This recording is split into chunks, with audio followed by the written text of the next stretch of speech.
Hello everyone, welcome to a new building stream. It is Wednesday, and we have the Alpine Lodge from the Winter Village collection. LEGO puts out one of these every year. I probably will not be, this is the one from 2 years ago, I will probably not be getting last year's one. Just doesn't interest me that much. And I did miss out on the one from the year before, but that's the way it goes. I did get the one from the previous year, but yeah, let's go ahead and get into it. Let's go ahead and swap on over to the overhead camera. There we go. I can move the other one out of the way. Let's go ahead and get this box opened up. So how is everyone doing today?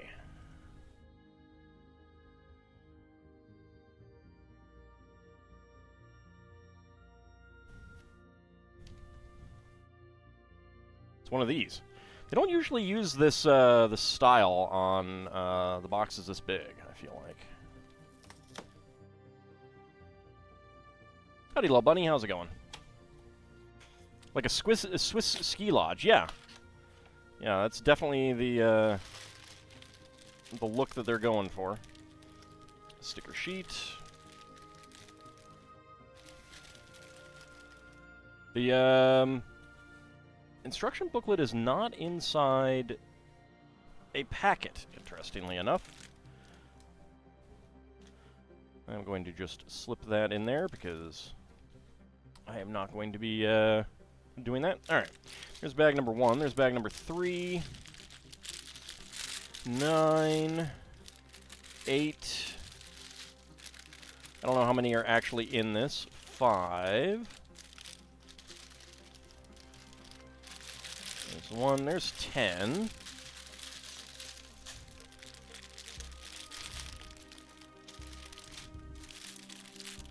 Seven, 6. I had a 5. There's 5. 4. 3. 2. That's fine. They can be there. And 1. All right. Doing okay until you opened Facebook earlier and ended up with sad news? Oh, I'm sorry to hear that. This in the A-frame cabin looks so cozy. Oh, yeah. Yeah. Definitely one of the reasons why I wanted to get this one. And I do have the A-frame cabin. I need to get that built. I think that one might have already gone out of production. Howdy, Sealan. How's it going?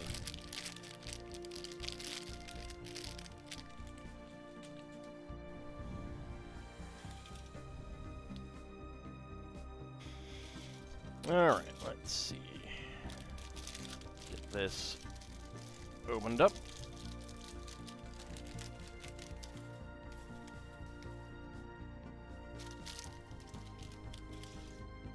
Actually move these back a little bit.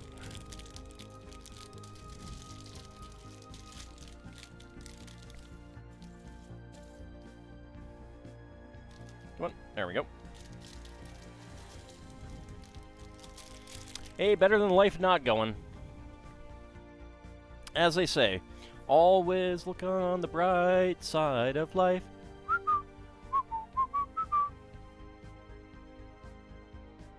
As they say. Alright.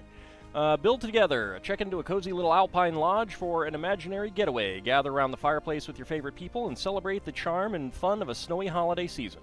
Want to share this LEGO Winter Village collection experience with a loved one? With separate building instructions, you can build and pretend ski together and see who wins a minifigure snowball fight. Alright, so bag number 1 is going to build the most important part, the outhouse. And a 2 is going to build a little pond. Alright, let's get our grandma.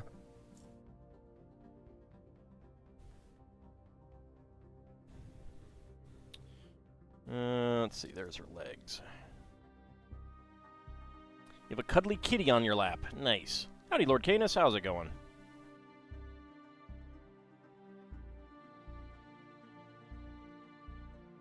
See, she does have a reversible head. Where's her hair? There it is. So we can either put her hair on there, like that, or get her aviator helmet and goggles on.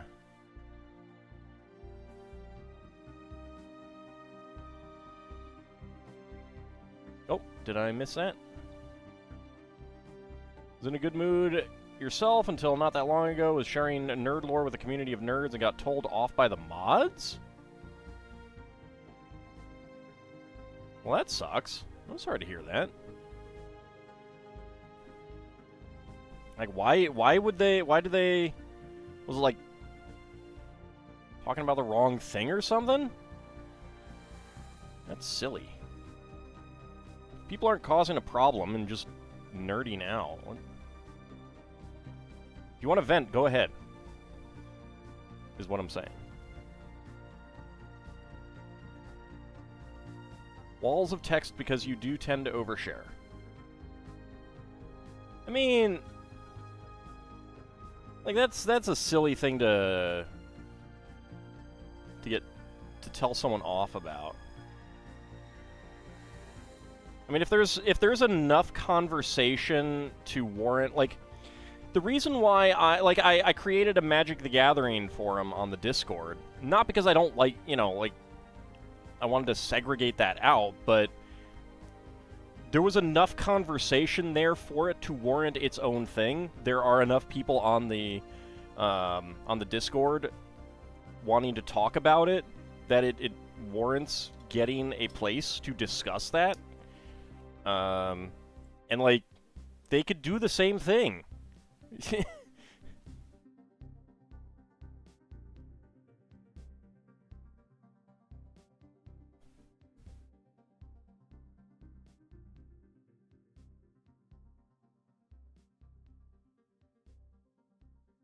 Yeah, my view is that if something is not disruptive, I'm not gonna do something like that. That's silly. You're also told to post said walls of text in the Discord. That's weird. Distracted by thoughts. It's okay, not a rogue AI. It's not a tumor. I just had a headache on Monday. It's not a tumor.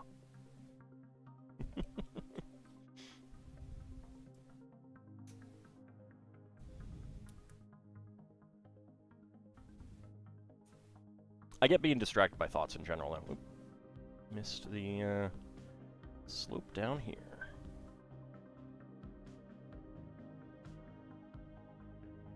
Like, I was on a Discord a while back that the guy running it was doing a lot of old school gaming, and I was trying to talk about old school gaming, and he would just delete messages when he felt that they were in the wrong place or something like that. And it's like, if someone has typed out a lengthy comment, or even a short comment, and you delete it and say, go post it somewhere else, well, you just deleted it. I can't do that. I can't, like, copy it and paste it. Not a rogue guy had to pull his pickles out of the dumpster I threw him in? Well, that's on him. I mean, he should just not have pickles. Problem solved.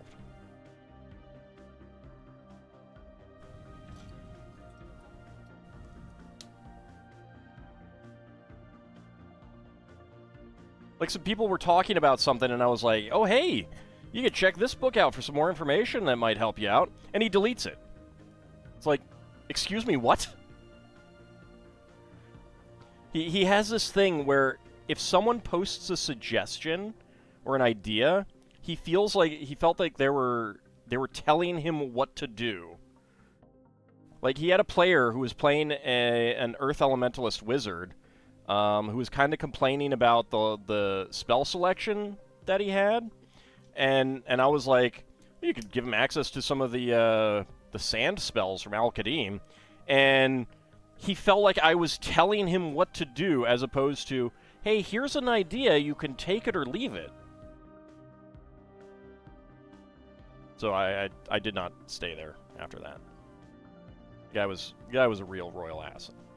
You don't react well to being told off all that well, and it makes you not want to be at the place. Yeah, it's like that. Yeah, it is very much like that.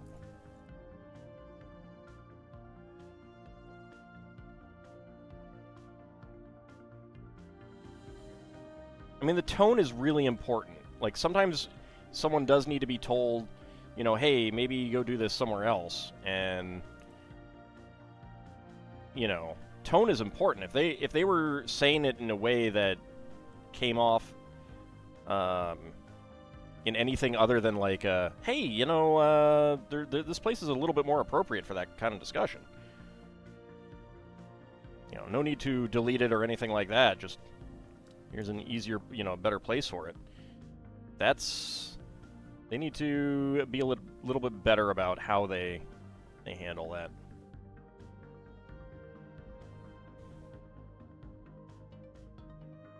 I mean, I'm certainly not always successful in how I deal with stuff like that, but I always try to be very reasonable.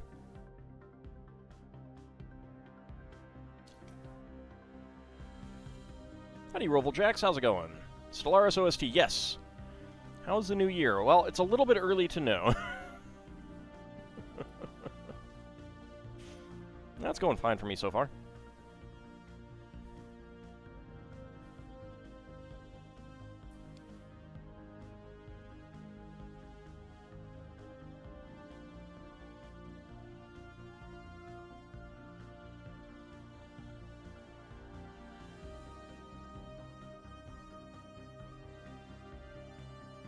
Let's see, dark brown, 1x2 right there.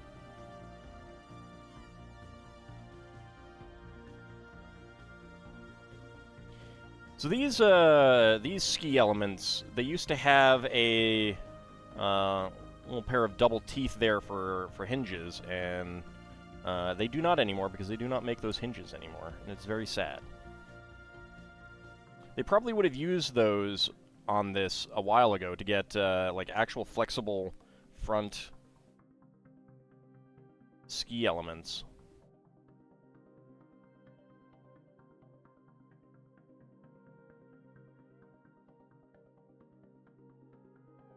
It was more of a use the Discord or we'll start timing you out for increasing periods. Yeah, that's that feels heavy-handed, we'll say.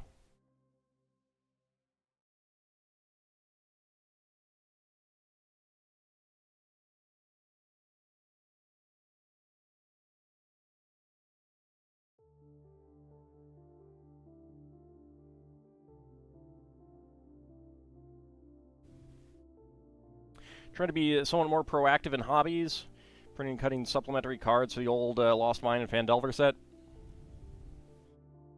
Yeah, proactive is good and also difficult. May or may not have gone back to a phase of Bladesinger Sword Dancer Elf.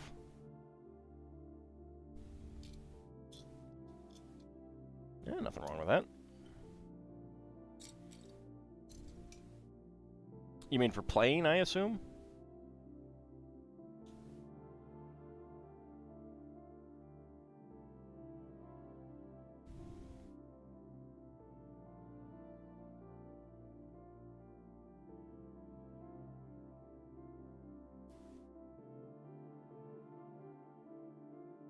Alright, let's see.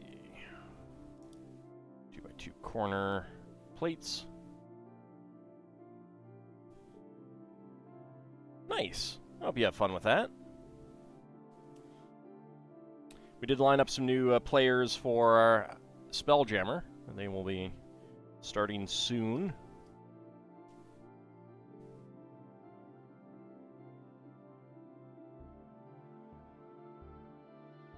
Where's the handlebar? There it is.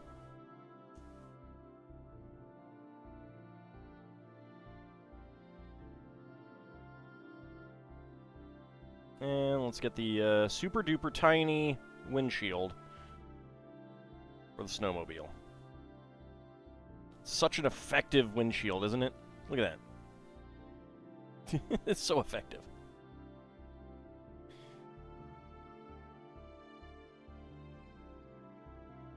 Alright, let's put it back up there. Oh, that's unfortunate, Bahamut. So that's what I feel like about my entire Magic collection. I could try to get some money for it, but is it worth it?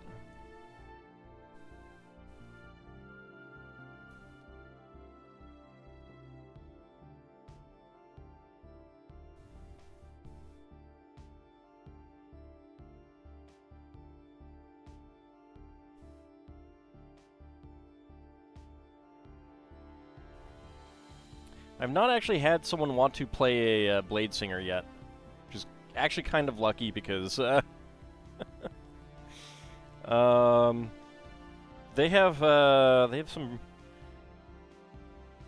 non-mechanical penalties in the game in 2E. My Saturday campaign overlaps with your usual game night. I understand that, Kinshir. Yeah, it is not always the best time for everyone. Might have gotten you around $10. Well, next time you go to the card shop, it might be worth it.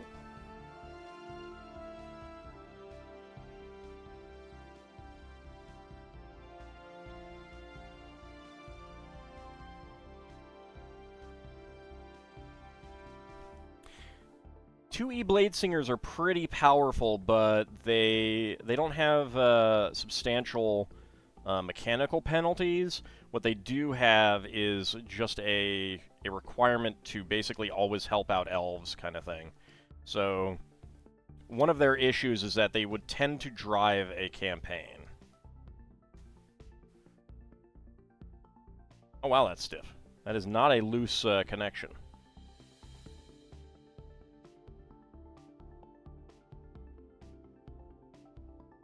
Yeah, other ball joints, that would just like go down like that.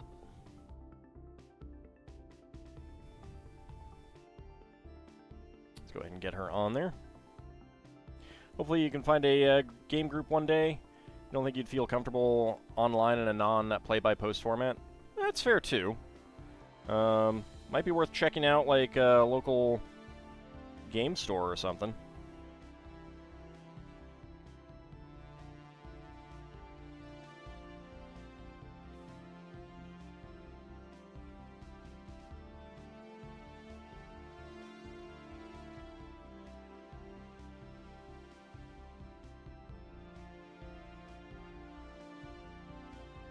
There we go.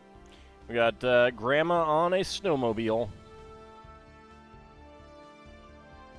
This windshield is really useless. Oh yeah. Oh yeah, that's great. I love it.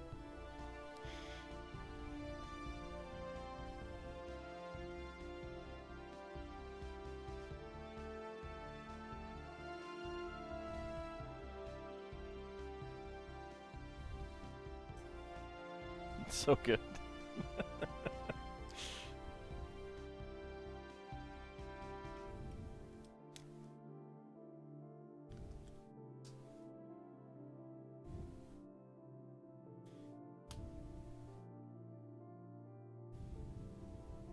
Look out for reindeer, Grandma. Aw, oh, man, if only I had some Lego reindeer around. And we could all together sing, Grandma got run over by a reindeer. Of course, she's snowmobiling rather than walking home from my house Christmas Eve, so. And it's also not Christmas Eve, so, you know, what are you going to do?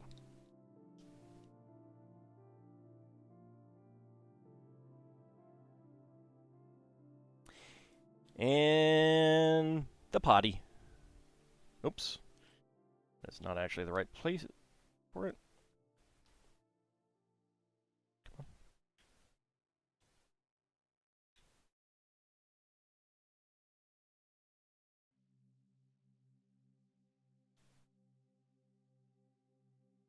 Grandma ran over Santa's sleigh, which may explain why you only received money last Christmas. Are you sure it wasn't because last Christmas you gave her your heart and then she threw it away? Watch out for Arctic Sasquatch. I think that's called a Yeti. Pretty sure that's called a Yeti. Could be wrong, but I think that's called a Yeti.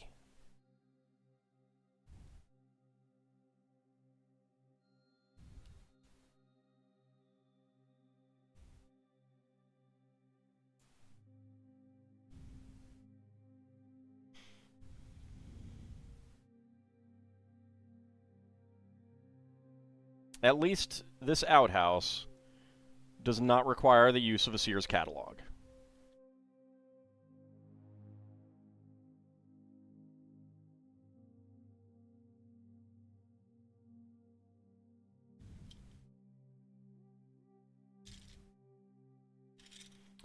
Yeti needs to hitch a ride. Grandma's taking him home. Take me home tonight. I don't want to rest until I've seen the light.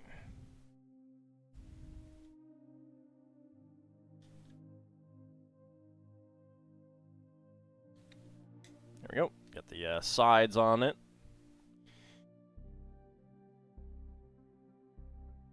Well, that's just what normally happens, Kinshire.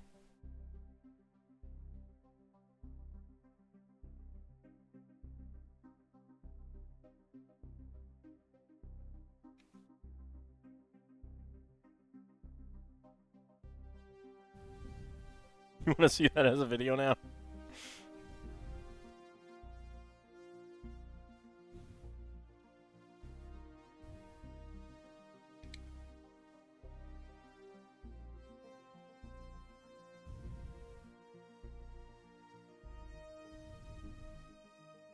Alright, and then our door.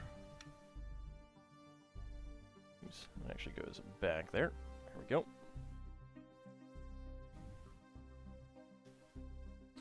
There's a sticker that would go on there, but I'm not putting stickers on. There we go.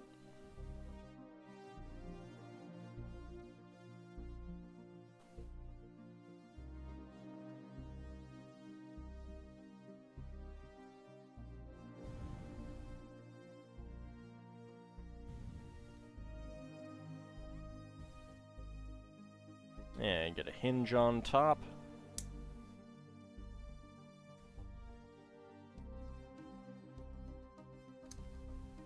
And a pair of wedge plates. And then, for the roof, just a 4x6 half tile.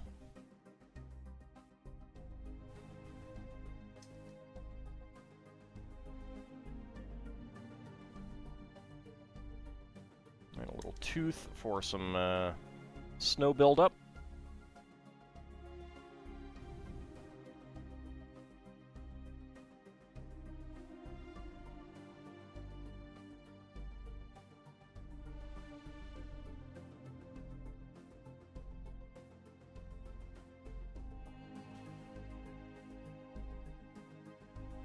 Another tooth for some more snow buildup. And a curved slope.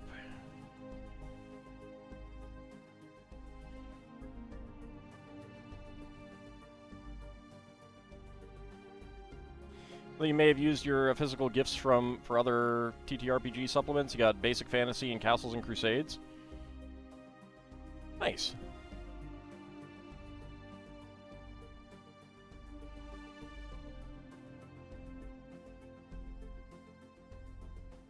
Alright, get that on there.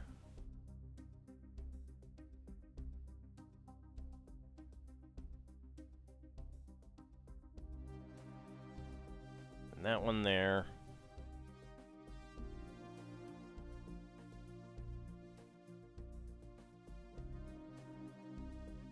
Wait, nope. And this one.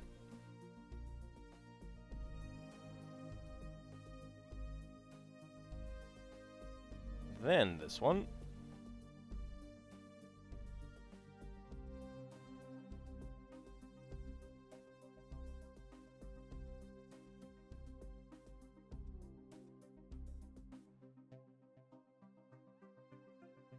And then this one.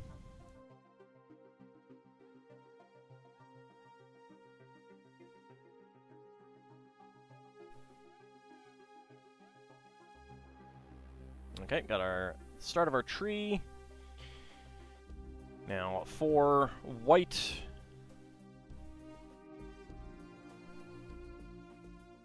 fern pieces.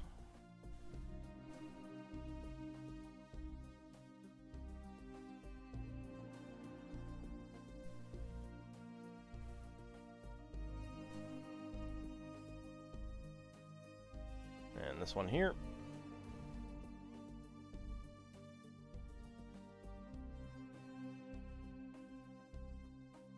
And finally, we get the top. I'd like lots of cash, too. If I were a billionaire, I would use the money so much better than every other billionaire out there. Because I wouldn't be a billionaire for very long.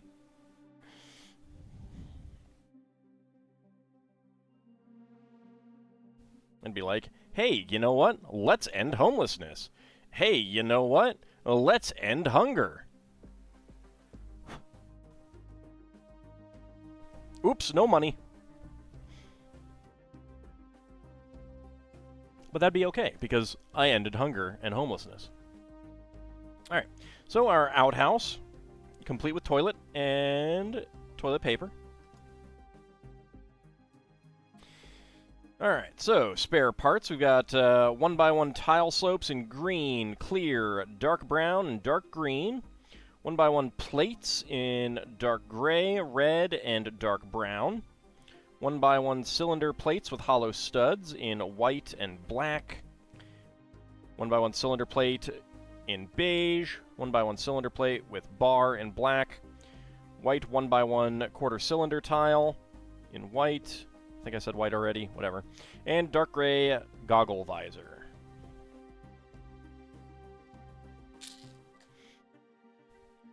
I mean, I would I would use the money to set up trusts so that they'd be invested in like index funds to end homelessness, end hunger, that kind of thing.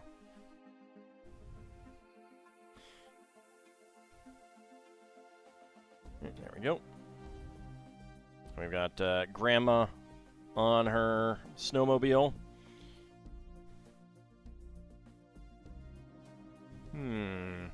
We have space for someone else to fit on there. Let me see, who do I want to put on there?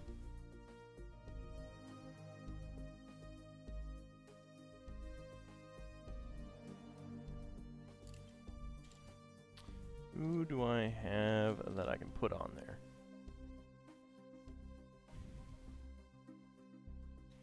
Looking for someone fun. Half the ones that I have fun, that would be fun, are not ones that, There we go. There we go. So we got Yeti and Bigfoot on there.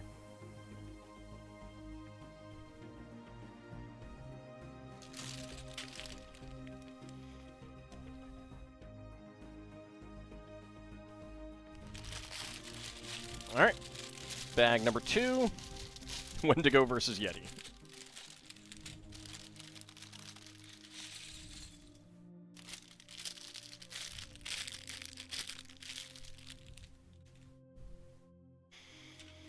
Alright, we got pearlescent clear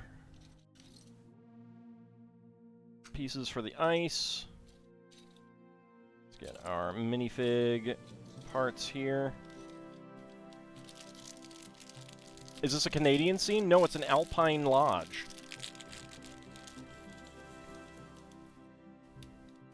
Ergo, it's European.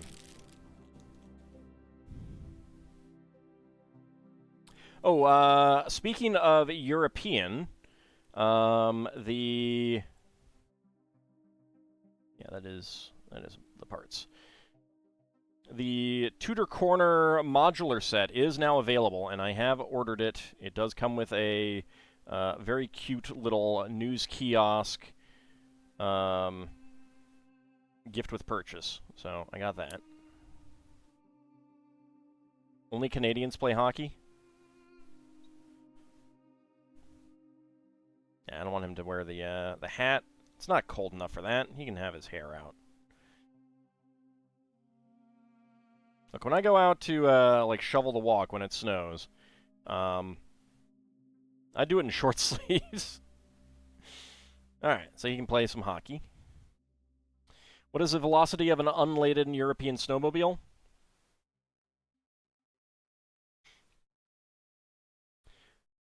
Well, Sealant, I'm pretty sure that is 32.3 kilometers per hour. Ald likes hypothermia. Ald doesn't like overheating.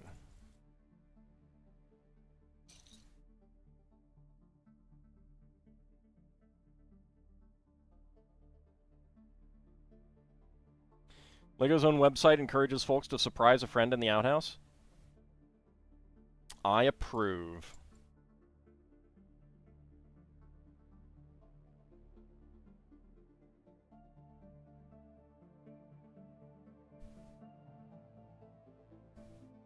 So, I mean, the best way to surprise them, too, is when they're in there,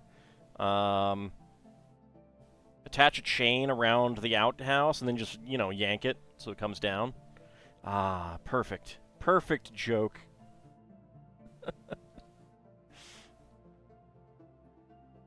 How many cc's is the engine? 12.3.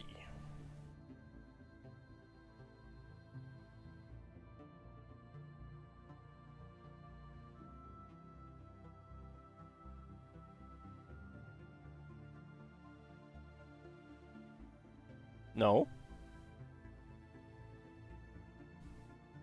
Are you saying you couldn't pull down an outhouse?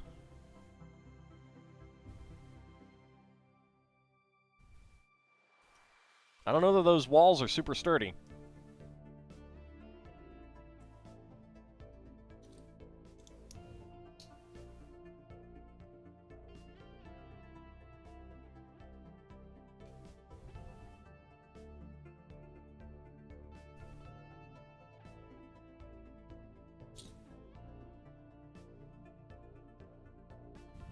Alright, some more side studs. I mean, we already built a porta-potty. That was with the train station. That was a great, great design, too.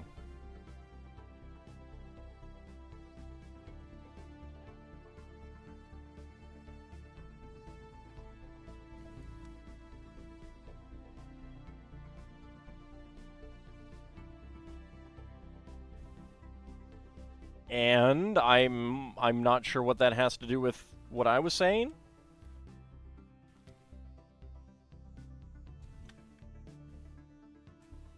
I mean, I know the difference between the two.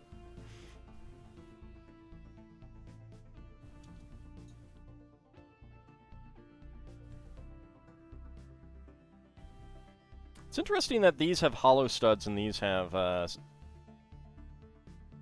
well, like, they go into the brick and these don't.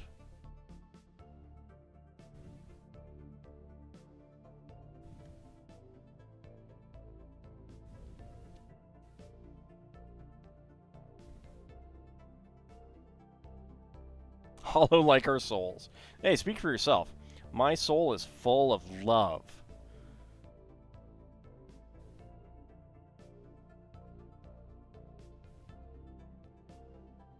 Because I love you all.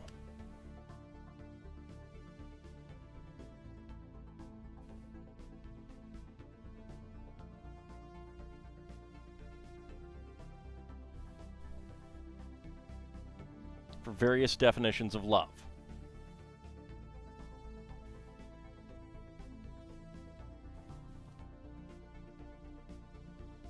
But also avoid where prohibited.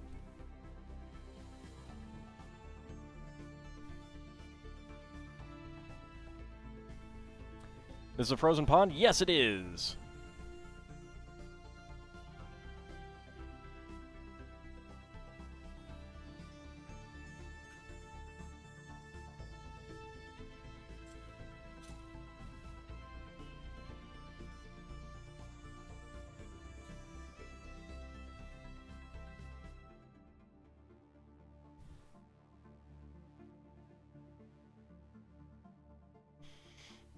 There we go. Okay, double stack of 1x8s.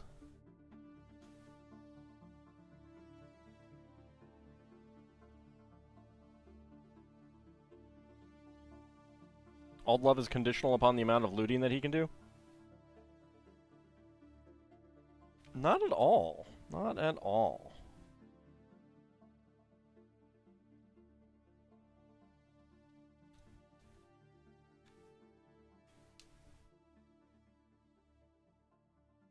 I'm filled with unconditional love for all of you. Secret conditions may apply.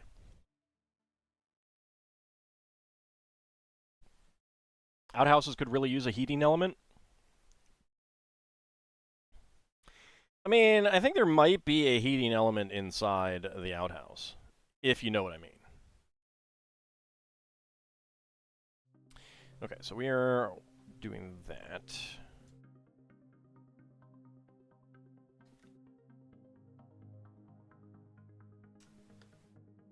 There we go. No. It does not, Bahamut. It does not comply with UC 3245. The conventions and standards of outhouse heating.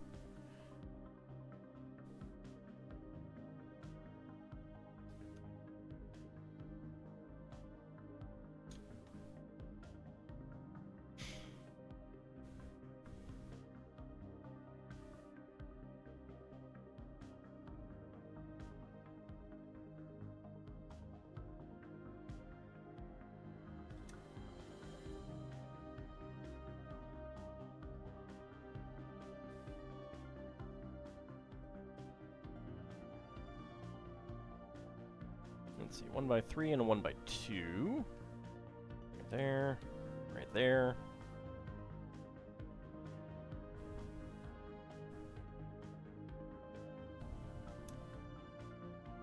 Might not actually keep you warm for the rest of your life. Because what if it's reflected, you know?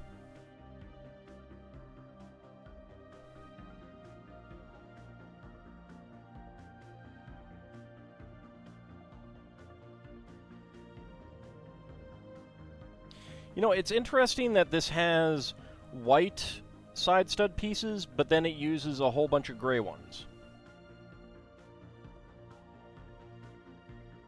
Kinda weird. Kinda weird.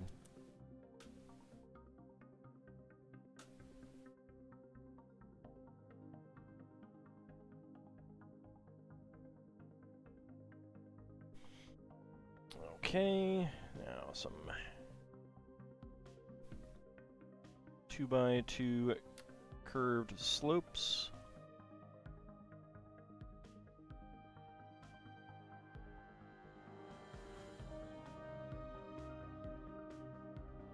Not from cold, no.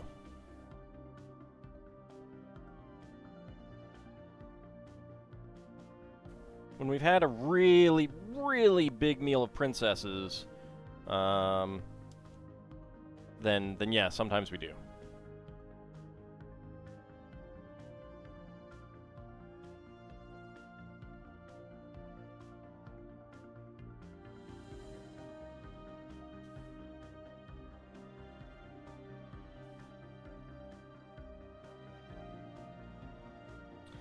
Alright, let's see.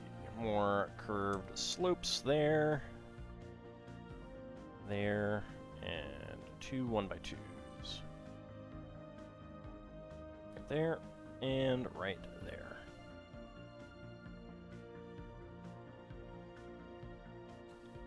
Two by 4 there. And 1x2 slope. Now here's the interesting thing. This is obviously, like, with having these slopes here, this is obviously a raised element, meaning that there's like this ridge around it with the pond water in. Make it sound like princesses are as plentiful as rabbit warrens? Well, they used to be. Then you guys all went and overthrew them and stuff like that, and it became a lot harder to get princesses. And it is really, really disturbing how little you guys cared for the environment by overthrowing your monarchs.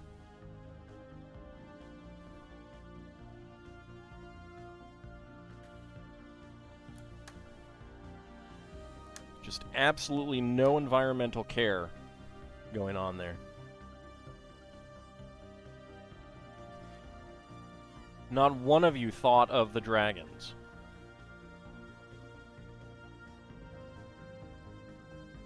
Why is there a dock on this little tiny pond?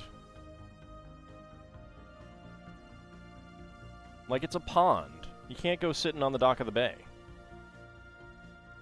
It's a pond. It's not even a lake.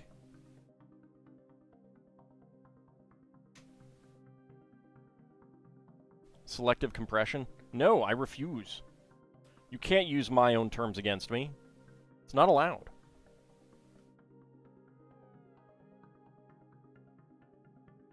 How often do you humans ever give a tarhoodle about the environment? Fair bit, actually. Last 4 years, we've doubled solar installations.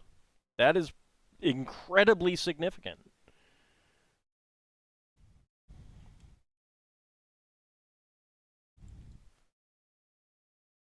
Nope, don't go on the floor.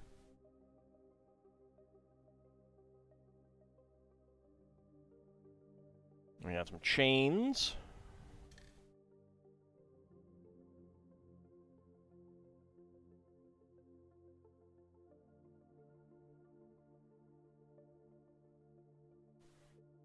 And another chain here.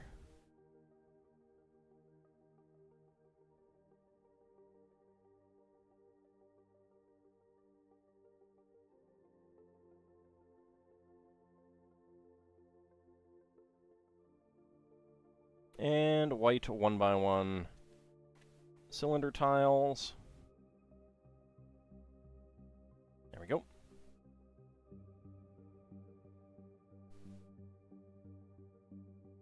And a little snowman over here. And a tree, dark green, very nice.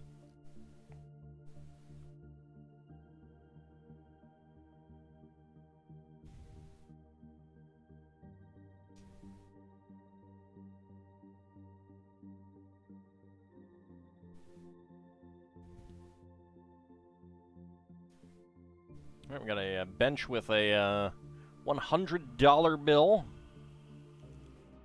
and some boxes. Snowman, but no snow elves. No, no. They're off busy worshiping Tarcellus.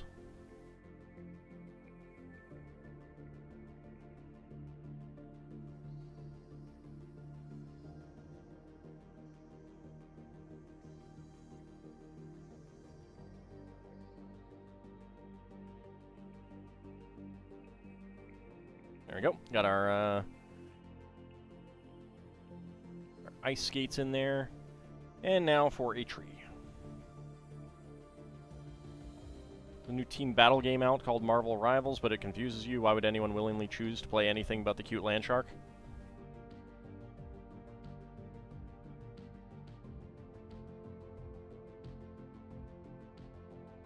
I don't know. I know nothing about this game of which you speak beyond the fact that it exists, and artists I follow online do art for it. Yeah, artists I follow online as opposed to offline, which I'm pretty sure is called stalking. Going by Shadowrun logic, some dragons appreciate democracy. Sadly, the last dragon that did got kerploded and then broadcast his will to everyone with a computer.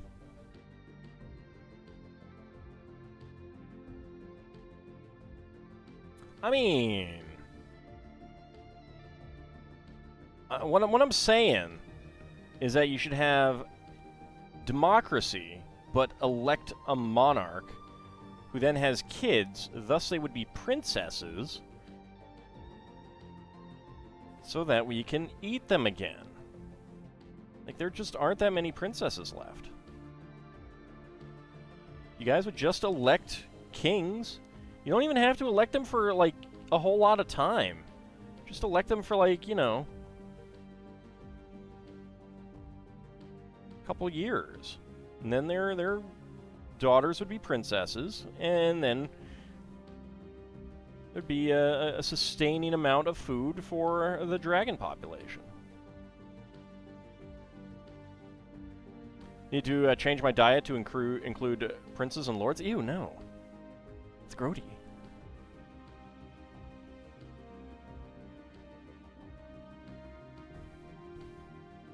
Half tempted to implement elective monarchy in CK2 as your empire succession law?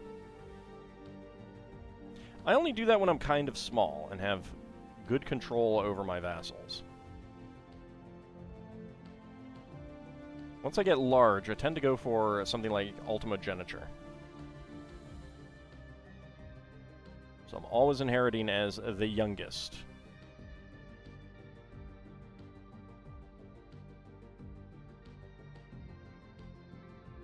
Alright, so spare parts. 1x1 cylinder tile in white and blue. 1x1 cylinder tile with, or a 1x1 tile with round end, and a silver ice skate.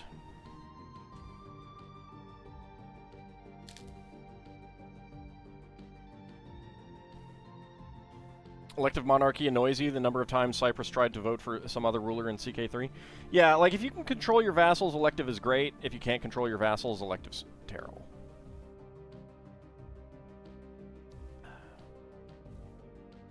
That's basically how it works. Alright. Let's go ahead and have, and play a little ice hockey.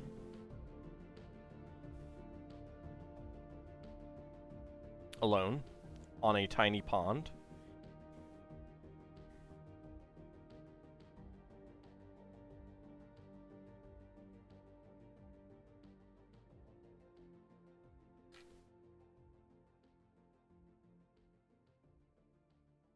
There we go. The smallest ice hockey game. Alright, set's done. That's it. Nothing else to build. Just kidding. Alright. So 3, 4, 5 are going to be the first floor, then 6, 7, 8, 9, and 10 are the second floor.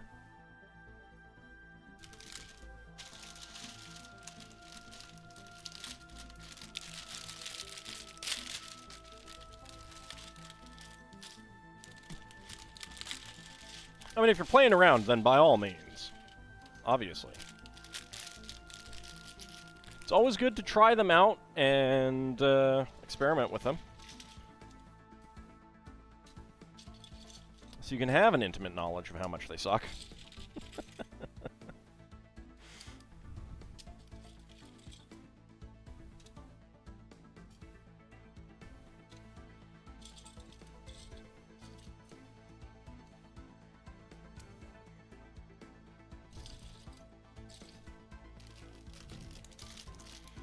Tanistry is fine. I mean, again, it's basically the same problems that Elective has.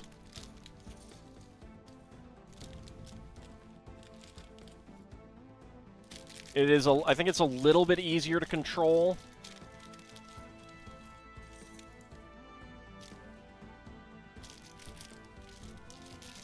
But its biggest problem is that you always elect Tanis Half-Elf. So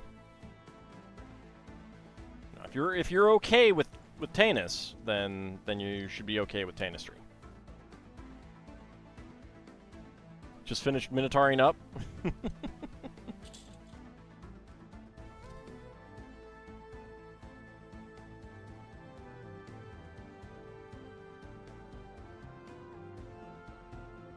Yeah, but sometimes they can go for, like, your brother rather than your son, kind of thing.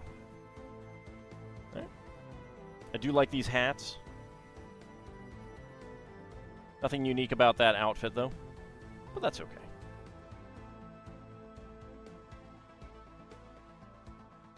Well, you have to understand, Naruto, before I was dead. But now I'm alive. I'm alive.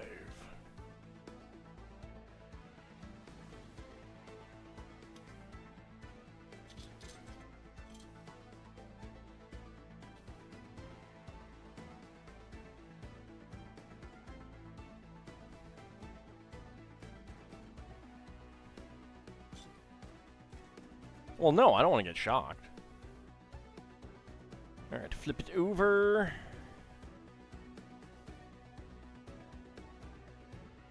There we go. And there we go.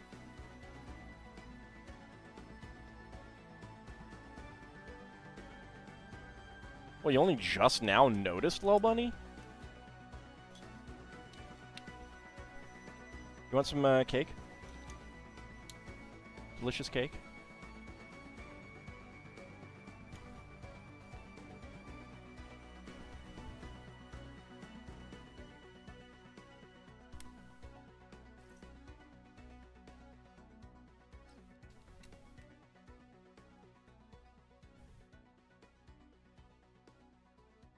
Alright, flip it back over. We get a dark gray 2x6 there.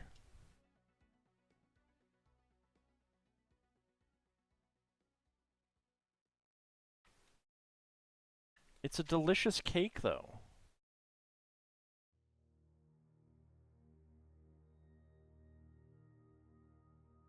Alright, flip it back over again.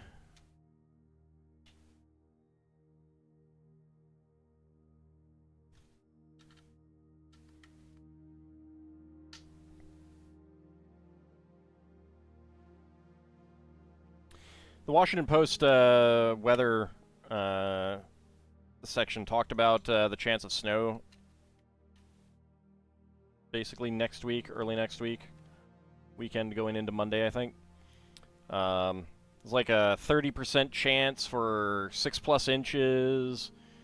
30% chance for 1 to 6 inches. 20% chance for like more than 12 inches, and then a 20% chance for like less than an inch. So I responded and said, so 99% chance for scenario 4, less than 1 inch. Understood.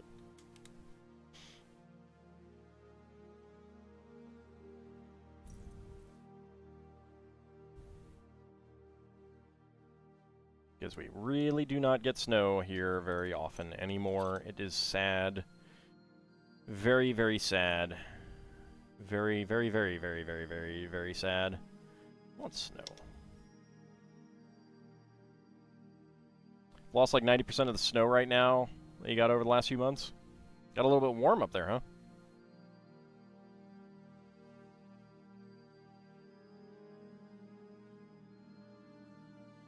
Yes, you should play a sad violin for me.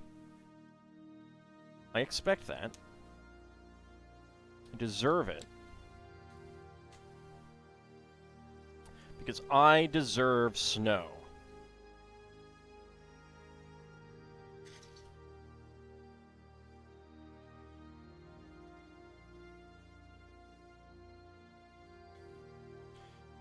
Alright, let's see. 1x3. There. Another 2x3 here.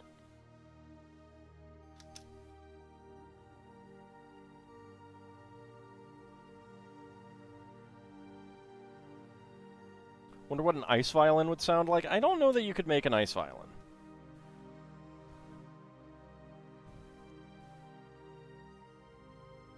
You'd have to put something inside, like, hollow. Like to create the internal hollow that would disintegrate, and I don't know how you would do that. I guess maybe if it was even colder and it sublimated.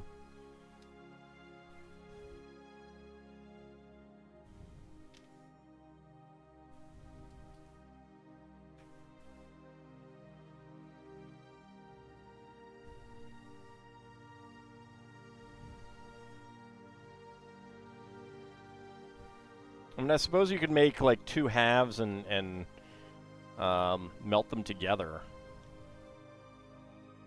I suppose. Rather than make it one single piece.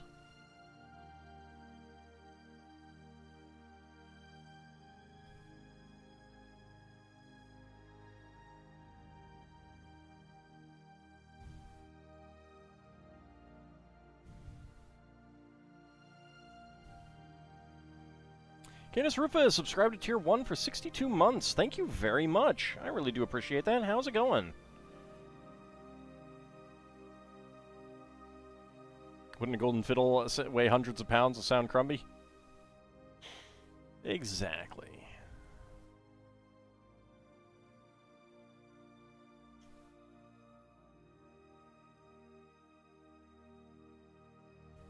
I mean, you could definitely do it with magic. Because it's almost like magic doesn't obey the laws of physics or something.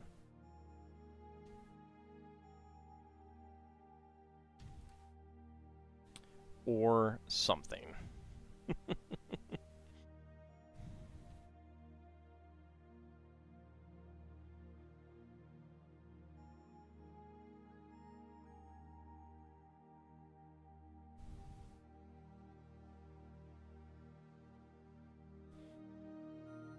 Today's weather is mixed rain and snow with high winds, just a few degrees above freezing until late afternoon. Yeah, we actually had a thunderstorm last night. Before, like, late afternoon into the early evening. Cleared up by midnight.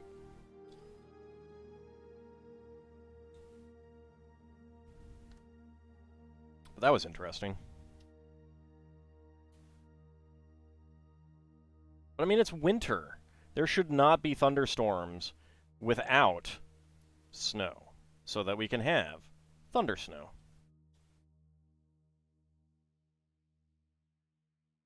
Nope, it did not. Raining a lot there today, and now it's below 0, so everything has a layer of ice over it. Ugh.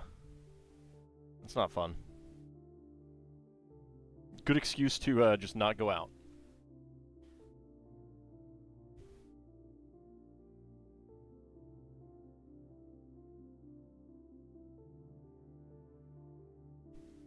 Get an arch over the doorway. Bricks. No thunder snow. What? What? Thunder snow is awesome. Yesterday, Discord was fun. Yeah, it was a lot of fun. I really enjoyed that. Thank you to Lord Canis for getting us to get together for that.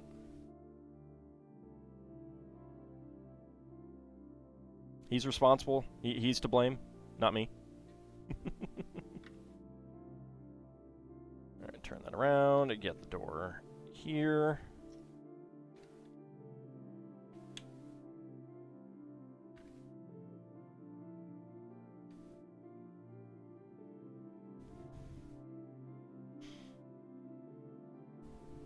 I'm delusional. Thunder snow is great. It is such an awesome sound.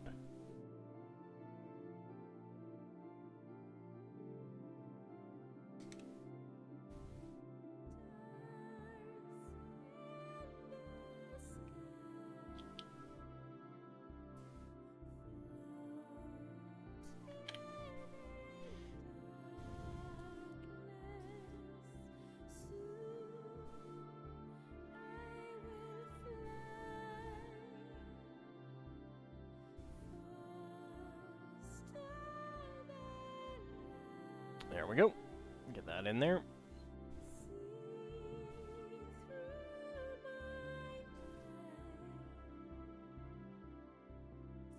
So we got a dark brown window frame with windows. Howdy up, Cody. How's it going?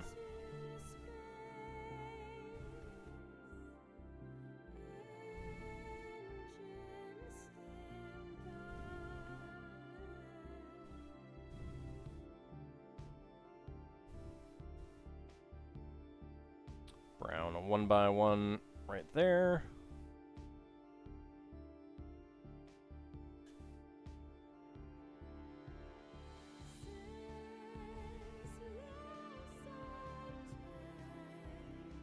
Alright, there we go. Alright, next up, turn it back around.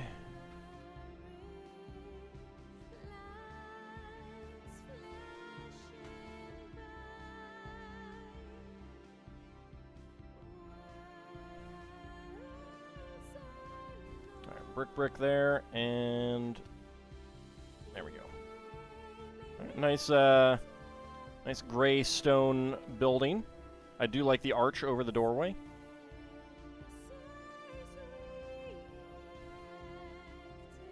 Death to pickles indeed.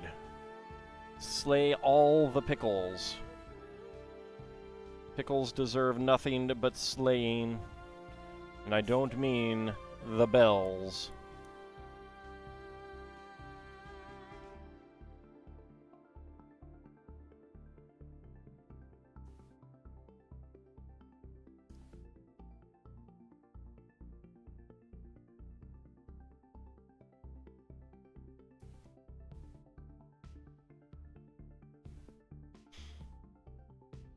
Alright, now for some little plants on the windowsill. There we go.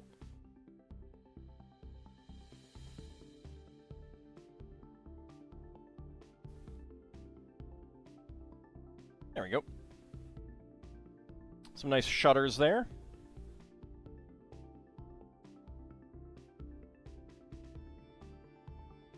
Alright, now we get some snow around the edges.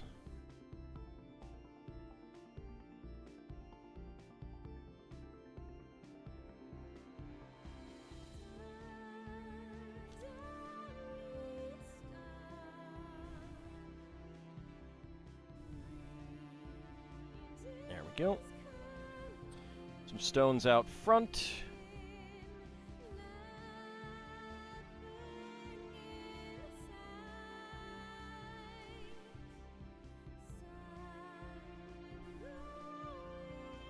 So yeah, I actually hadn't seen the Rift Tracks game before. I'd always been meaning to, and I just kept not getting around to it.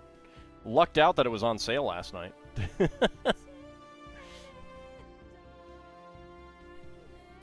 Alright, so the lanterns.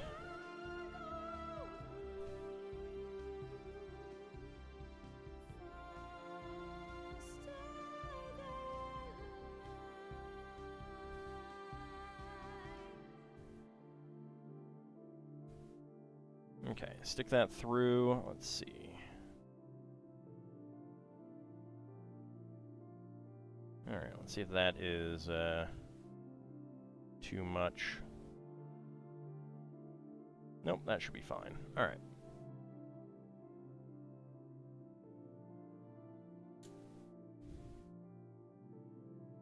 Could be a little bit more, but that's fine.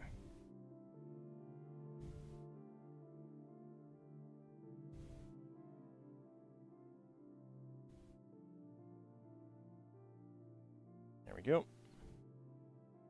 Get that on there. That one on there. And then the top.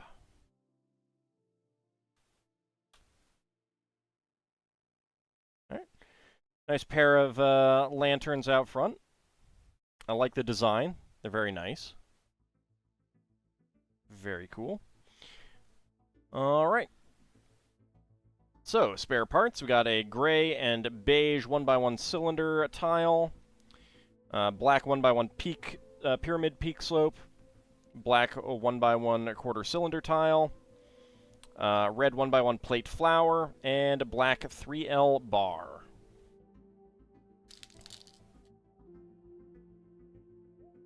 Alright, bag number 4.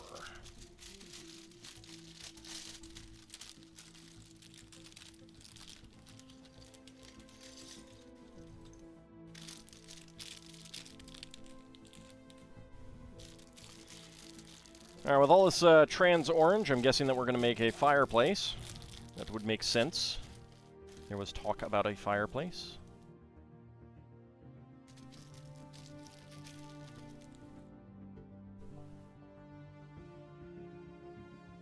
Now, Cody, you're making me want pizza. It's not fair. To get pizza, I'd have to, like, go out and get it. Ugh. It's terrible.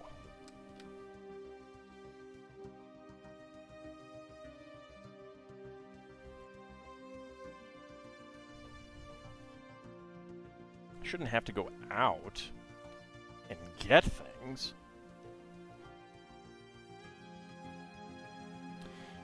No hot chocolate that is like 90% marshmallows? No. No thanks. Alright, macaroni brick. That I got in the wrong place. Did I? No, I did not get that in the wrong place. That is where it goes.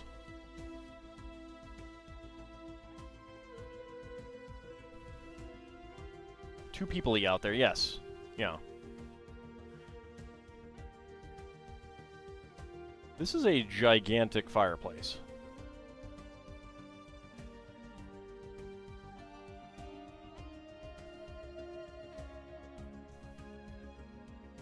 Nope, that's not the right part.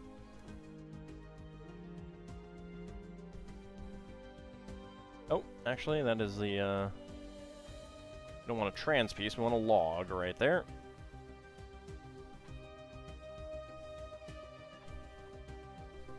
Make pizza. Make pizza. That's just crazy talk.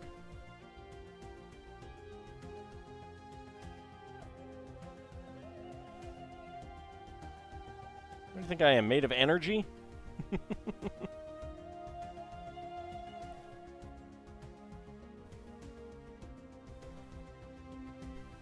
Well, yeah, Kinshir, but that's to roast up the Hansels and the Gretels.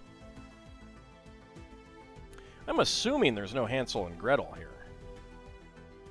Could be wrong.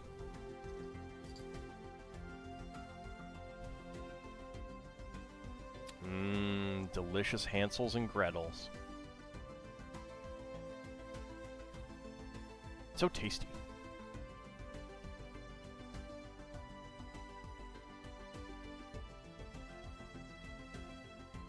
Alright, these are some very big flames.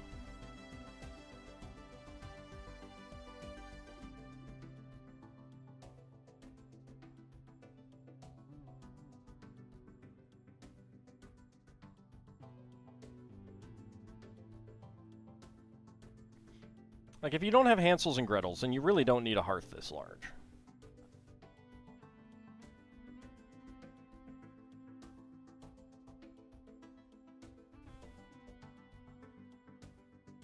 Save yourself some money, downsize. Nope, no dragon flame pieces on this one. Not quite, it's not quite that large of a flame.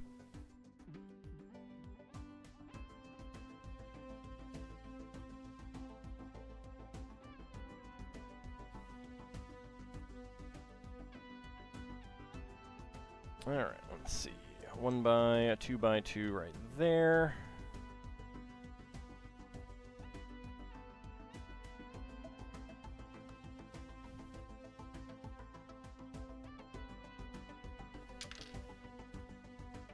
Definitely not Mega Flare sized either. No, no, it is not. Want a gray one.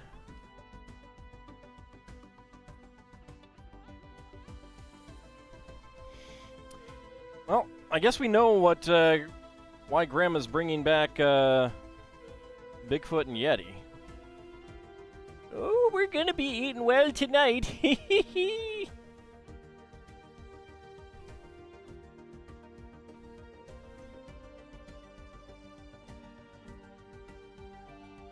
Oh, Yeti's roasting over an open fire.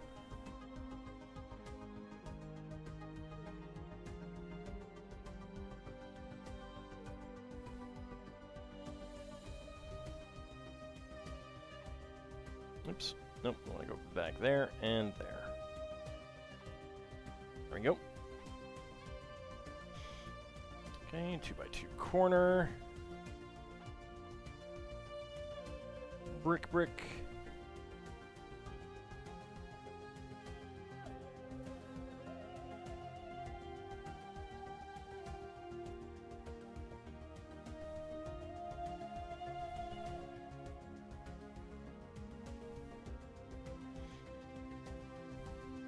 There we go. Alright, now 1x1 cylinder plates. 1x1 plate. 1x1 cylinder plate. 1x1, 1x4 there. There we go. Getting some texture in there.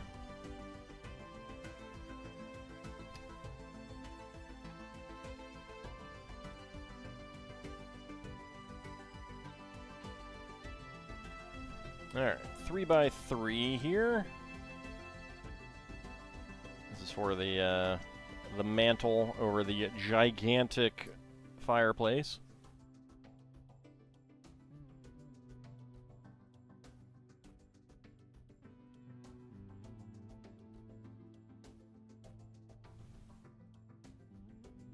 So we have bright green 1x1 flower pieces here. There we go. 2x3.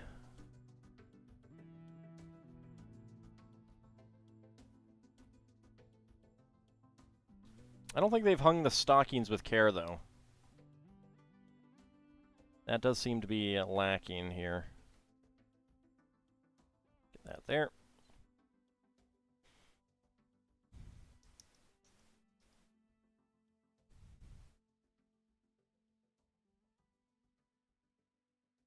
And some leaves.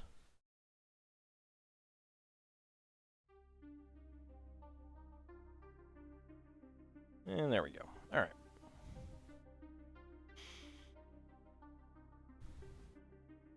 Next up, a 1x3 gray, 1x3 in dark gray, 1x4, and a pair of brick bricks.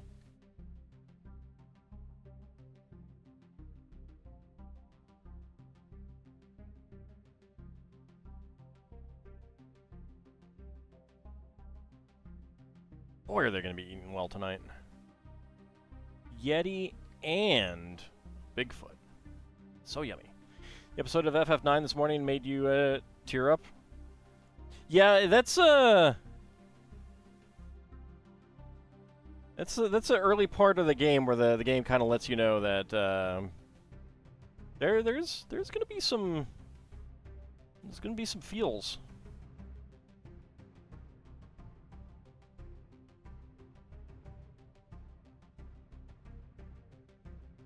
It is definitely, like, where, like, a focus... You could tell that is a very important focus FMV. There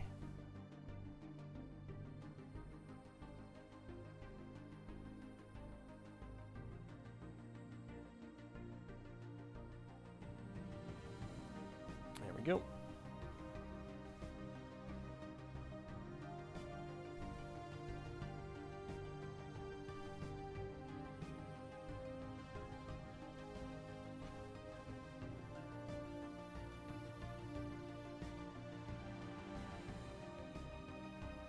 One by one brick there.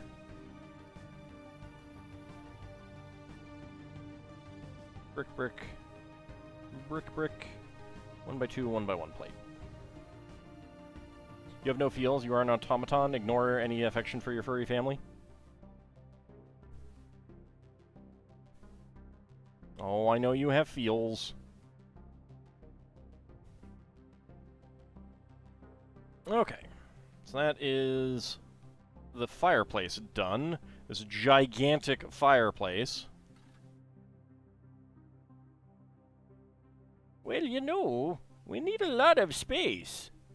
It is necessary to roast up these Yetis and Bigfoot that I keep bringing back. We're gonna be eating well tonight, boys.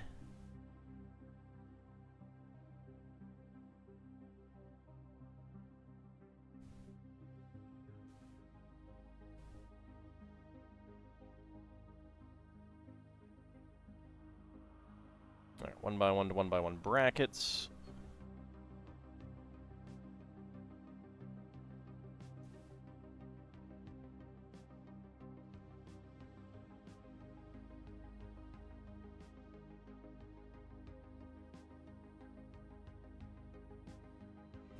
Okay, a 1x1 plate with clip,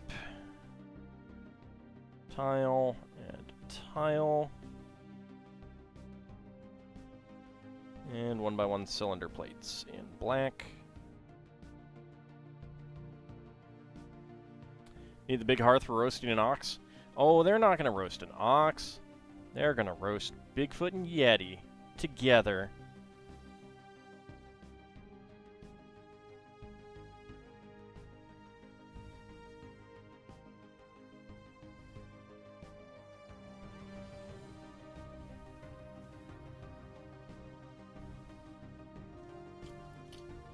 You know what they could use as breading, right? Oh, yes. Oh, yes.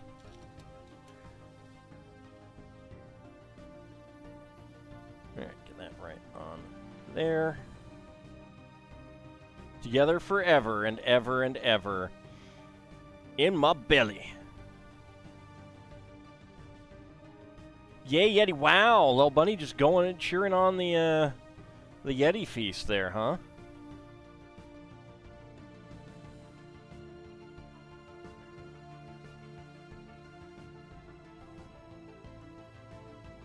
Had no idea.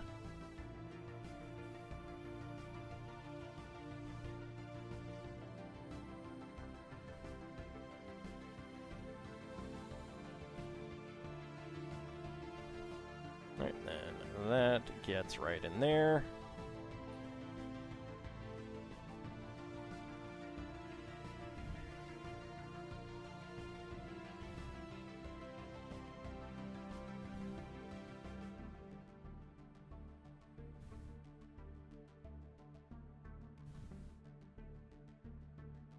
Sea needs more, some polar bears and seals and stuff. Well, I sadly did miss out on the, polar bear set. I think? Actually, I might need to double check that. I might have gotten that one. There is actually a polar train coming out this year. That could be interesting. Looking forward to seeing what that's like. The price per part did not look like it was high enough to mean that it comes with a motor and remote control, so that's actually pretty cool.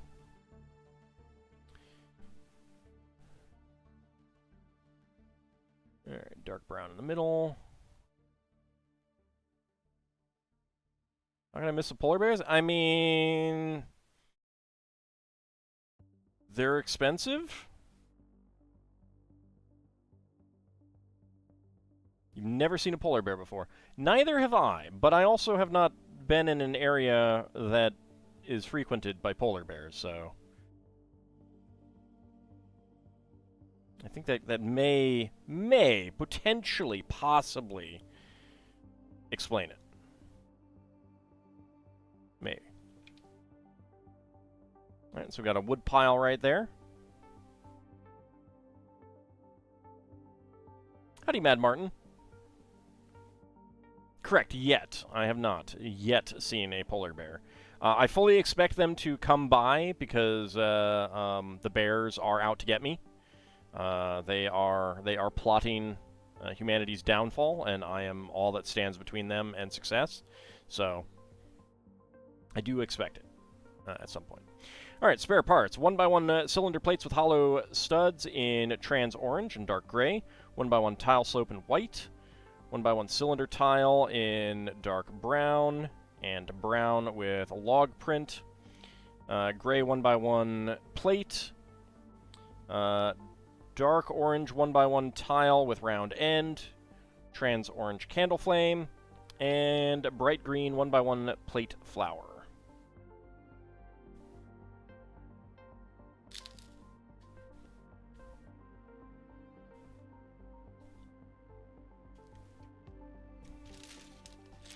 Alright, bag number 5.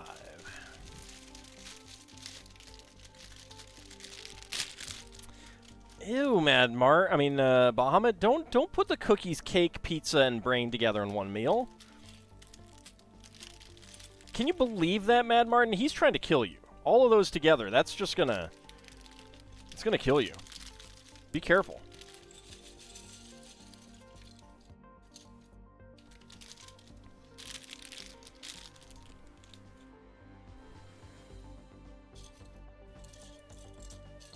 Don't say I didn't warn you. Because I definitely warned you. I definitely did not warn you. Those are clearly different courses. He doesn't say that. Oh no! Oh no, Mad Martin's actually eating them!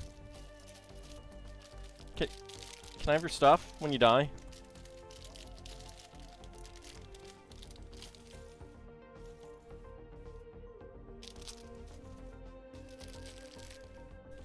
Gonna have a potbelly to lift it soon.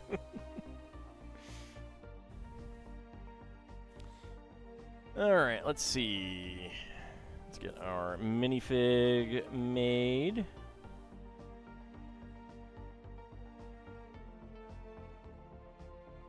She's happy to be coming to the Alpine Lodge. Looking forward to the skiing, snowmobiling, possibly snowboarding, but most of all, the delicious, delicious Yeti roast. And she brought Kitty! She brought her kitty along! Aw, little kitten.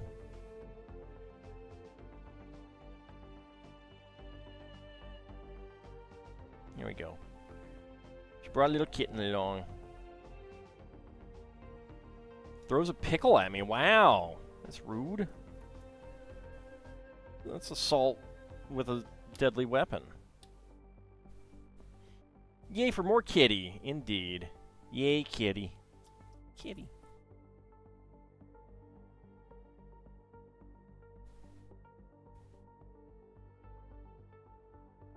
Let's see. There's the hinge.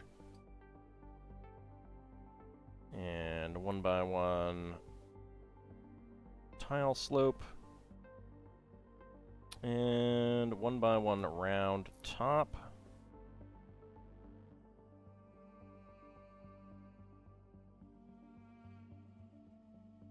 There you go. Howdy, Shield of Hope. How's it going? So that's why I had Yeti and Bigfoot on a snowmobile? Oh yeah. Oh yeah. See, that's even her Yeti butchering axe. Look, she's lived a long time up in these hills. She knows what's good eating. And when you come to stay at Grandma's Alpine Lodge, you get the best eating.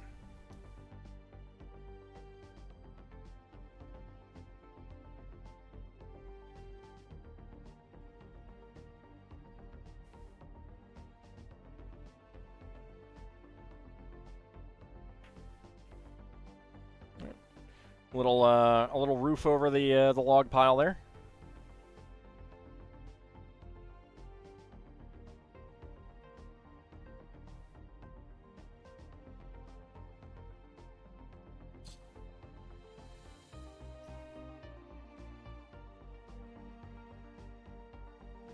And a log on the chopping block.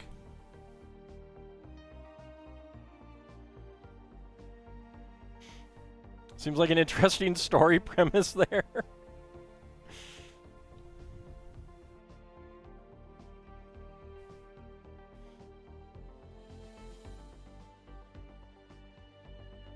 I mean, obviously, I come up with so many good story premises.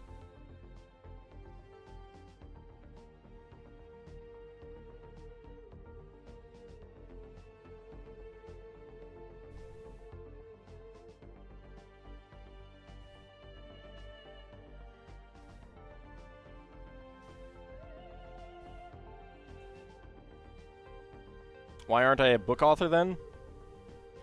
There's a big difference between story premise and turning it into a full-blown story. Also, I don't have time.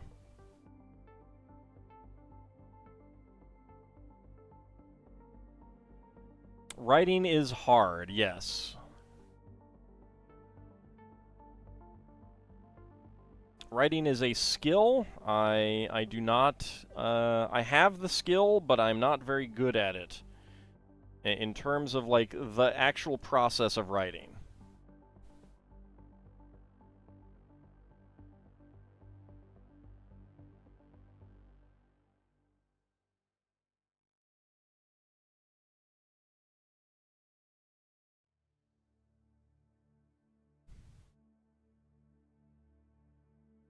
But Ald is an author. Haven't I heard of Gilgamesh?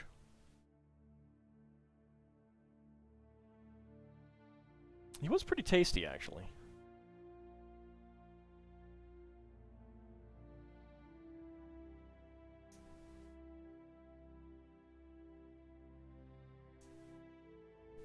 Two paragraphs for the better part of a year or so? Yeah.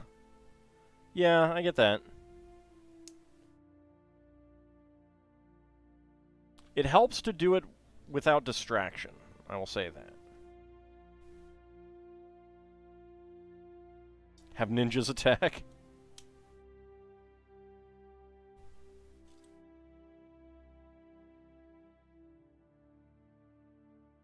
Well, the only way to get good at it is to do it a lot. Well, and read. Reading is a very, very good way of getting good at writing as well. Because you get to see what other people do and learn from it.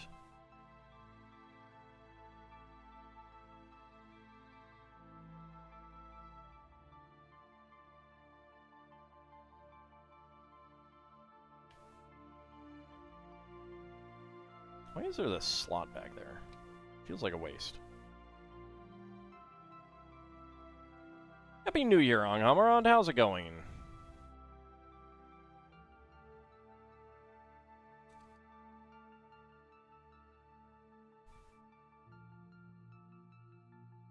So far, so good. Well, that's very good.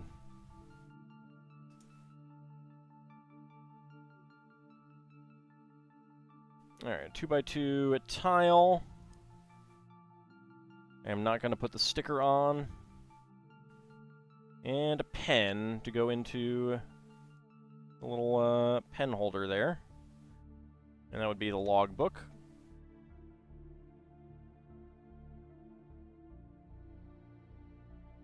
Alright, and a carpet down here.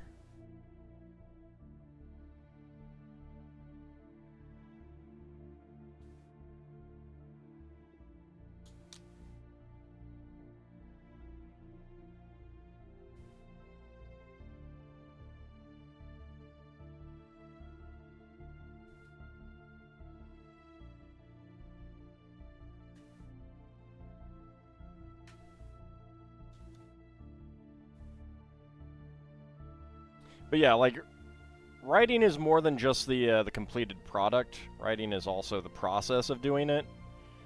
And I'm not good at the process.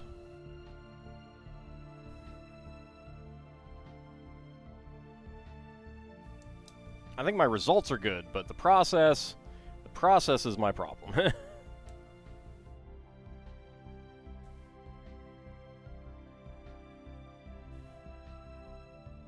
Definitely fun to watch. I'm glad that you enjoyed it.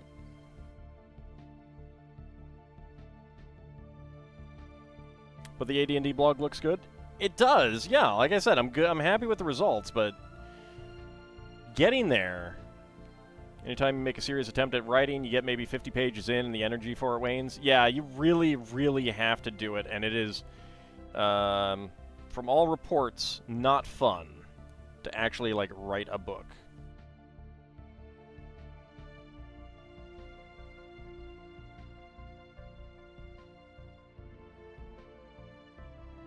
Oh, ideas can be tough, too. Ideas can be really tough.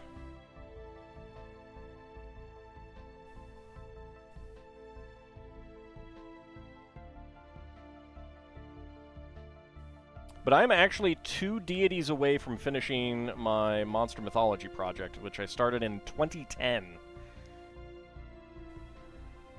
So it has been going for a little while.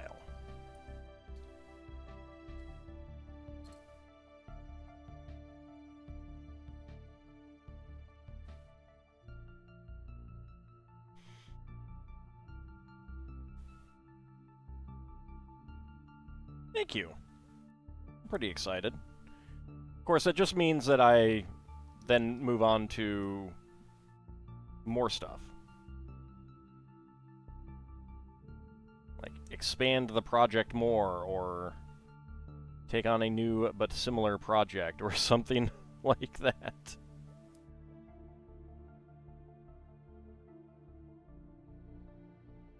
I mean, I do have to go through and like edit them all now. Like, once they're all done, I need to go back through and like edit them for consistency.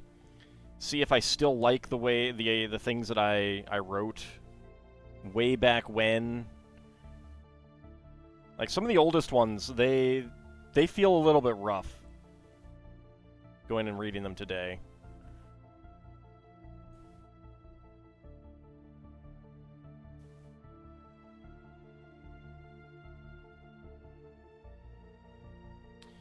No, that is a tile, not a plate. There we go.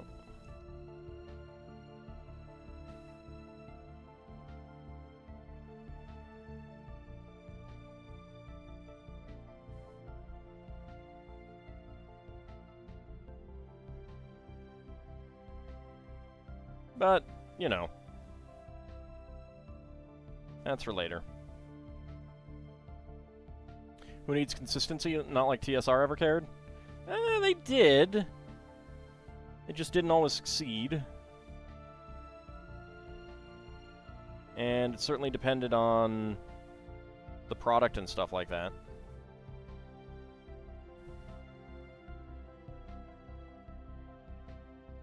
Put the DDs into a book style and sell it on DM's Guild. That is something that I am considering. There are some hurdles to that. Not the least of which is that DM's Guild technically doesn't allow 2E content. There is a hope that they won't care. So, pair of comfy chairs. We've gotten chairs like these before, so they're not. It's not a brand new design, but it's very cute. In front of the table, in front of the gigantic roaring fire.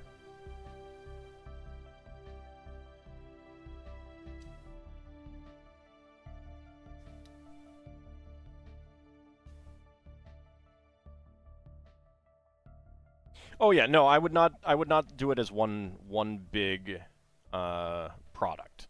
I would absolutely not do it as one big product. That is actually a bad idea. But the downside is that then I need to get cover art for it all and other art for it all.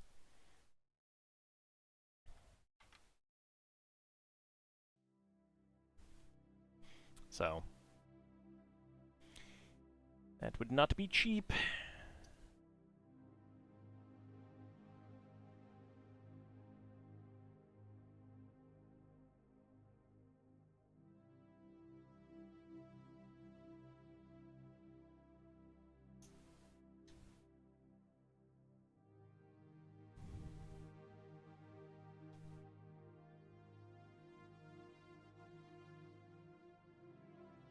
Alright, turn it around.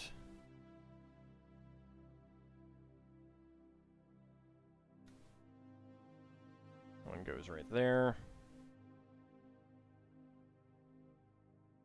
Just had the craziest idea. Next MS Charity stream, introduce lads to Rift Tracks. The game. I definitely was considering that. I will see if they are interested in that. One of the problems with it is that it only allows 6 players, so it would have to be done at a time when we only had 6 players. That said, I do think that Mysterious JG and Bobo the Vulture would be down. I don't know about Grimmeth. Lethal would probably be down. Lethal is the type of person that's like, yeah, I'm up for what you guys are up for, kind of thing. So,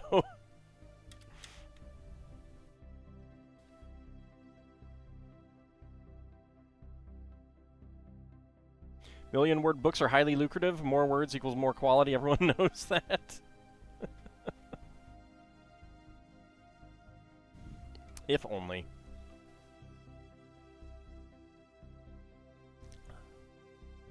If only.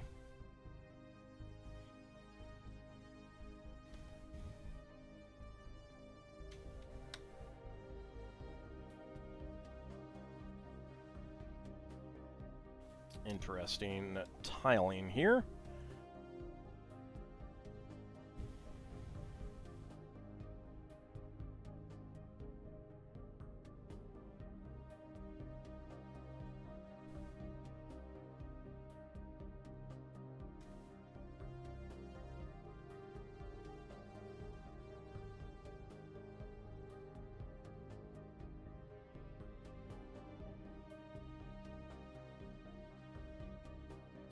There we go, and a 1x4 here, 1x8, and two 1x3s. Okay. Alright, so spare parts. We got a white teacup, white 1x1 cylinder tile with top peg, beige 1x1 cylinder tile with cookie print with sprinkles. Black 1x1 cylinder plate with hollow stud, red 1x1 tile with round end, yellow 1x1 quarter cylinder tile, and silver and dark gray pen.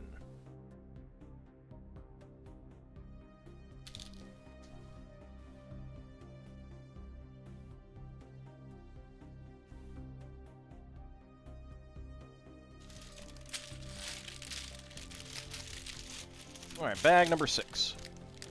I mean, like, one thing that I would like to do is actually get a good amount of art for it. I think that would definitely get it to sell better. That said, that would definitely make it more expensive to produce.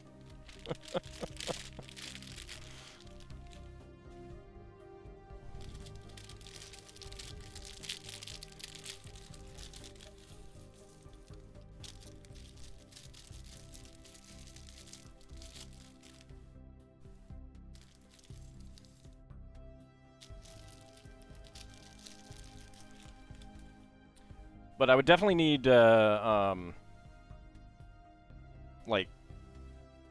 100%, I'd need some, like, eye-catching, cover art.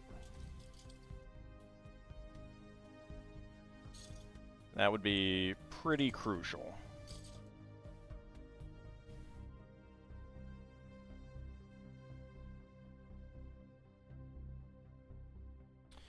Let's see, you got, there's the light blue skis. There we go.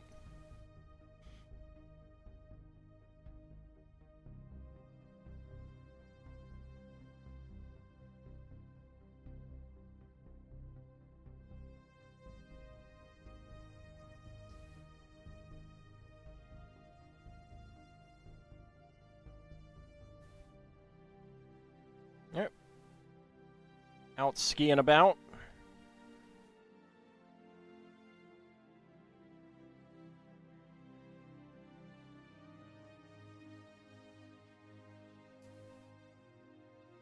There we go.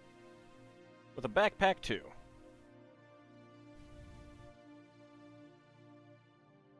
Not Scion about, skiing.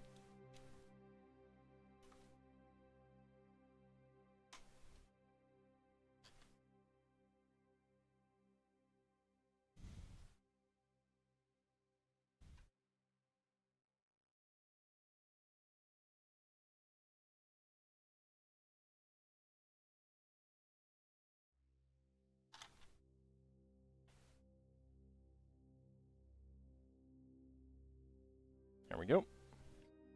Alright, I thought that hole there was actually going to be for something, so I'm kind of glad that it's not.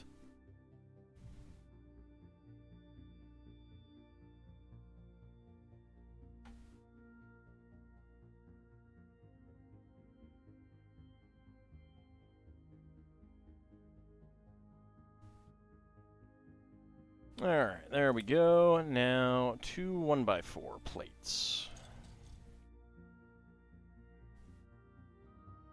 One of the problems is that I'd want, like, artwork reminiscent of 2E, and that's a little bit harder to do.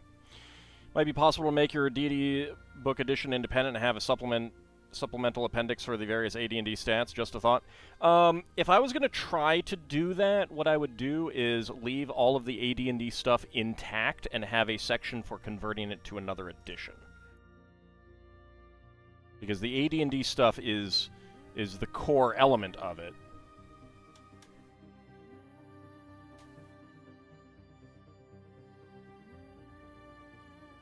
And it's part of the format.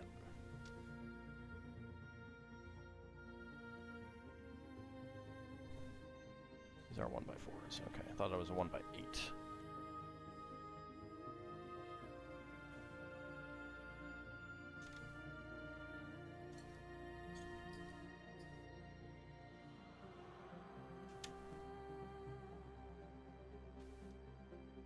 There we go.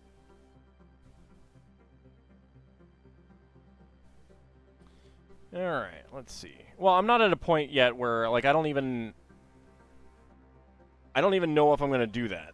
So, like, I'm not actively looking for art at the moment because I don't know. There's no point in looking at art or talking to an artist if I'm not already sure that I'm going to do it, kind of thing.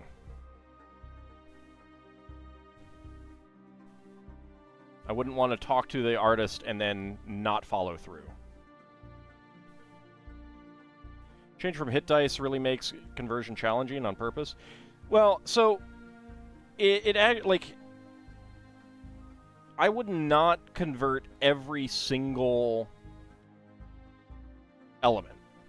What I would do is I would say this is what you need, like I would be looking at the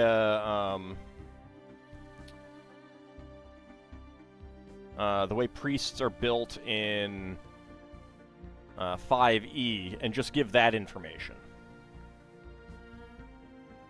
Because that's really the only thing that matters.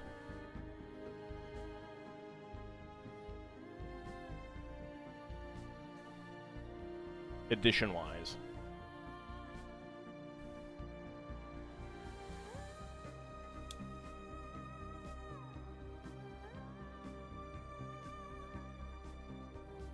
Alright, so we got those overhanging.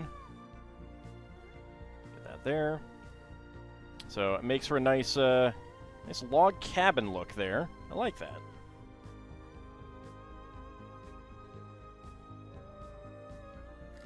I did not say 5e is the only thing that matters.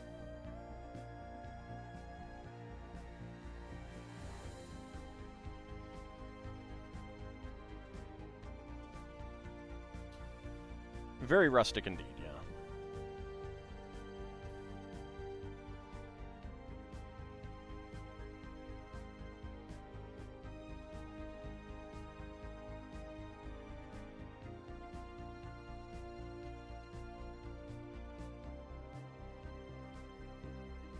There we go. Alright, double stack over here. Not Rusty or Steiner. Log cabin is such a lovely aesthetic style. You adore it. Definitely makes for an interesting Lego design. I think I would rather have something other than this dark orange, but, you know, you get what you get. It's not horrible. It's nice. It's just not my preferred color. I think I'd rather have brown.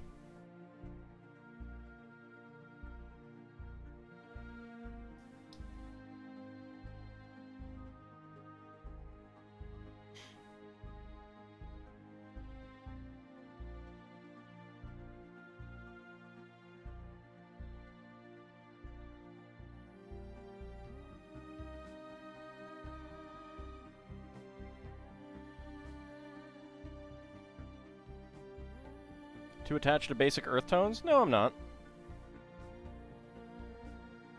Part of it is, I'm just... This particular shade turns me off.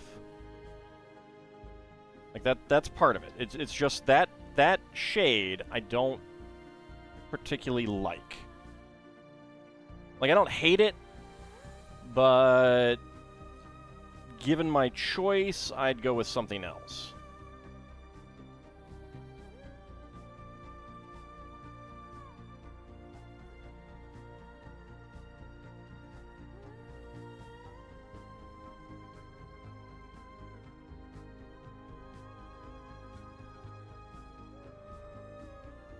And I like the Lego brown shade. I really do. I think it's a nice shade.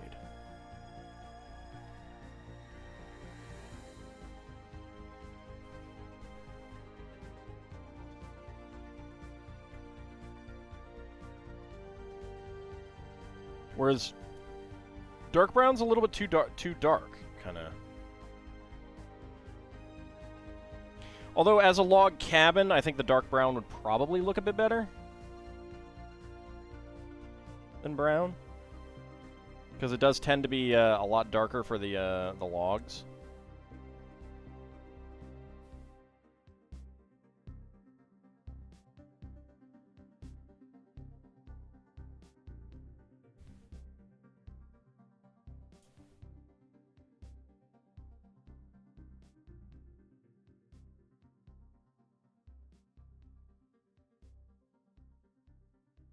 There we go. All right, another window over here.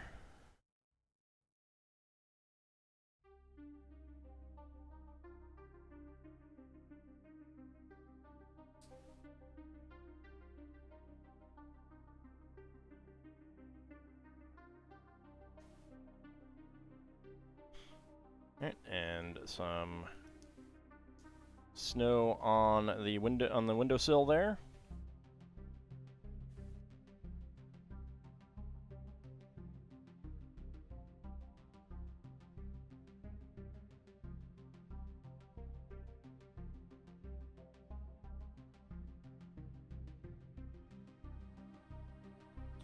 There we go. Wait, nope. Wrong. Get it there. All right. And then that one there. All right.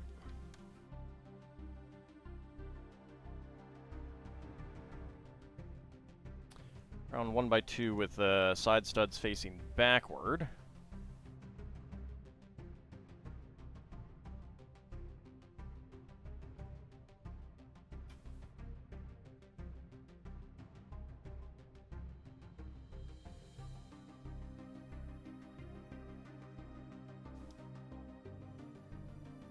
Go. And more side studs there, and there.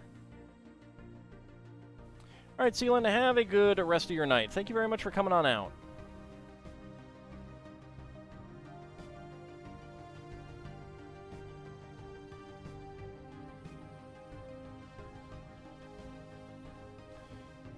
All right, so 1x4 there, 1x4 there,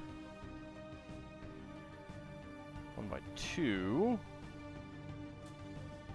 and a 1x1 right underneath it.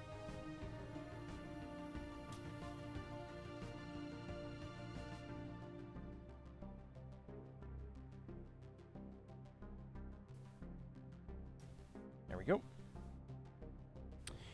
And 1x4 and 1x4. There we go. So we got the offset pattern there.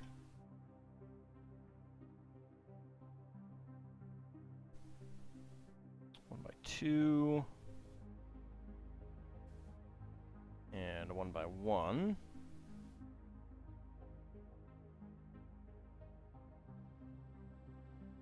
Happy New Year to you as well, Sealand.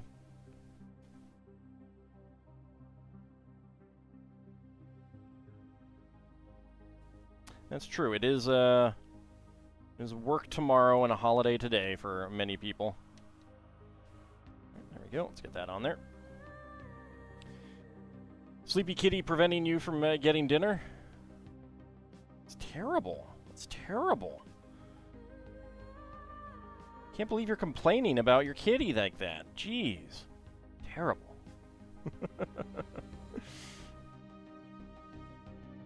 Alright. Turn it this way, and we get 1 by 1 by 3. Sacrifices must be made. No dinner for you. Exactly. Exactly.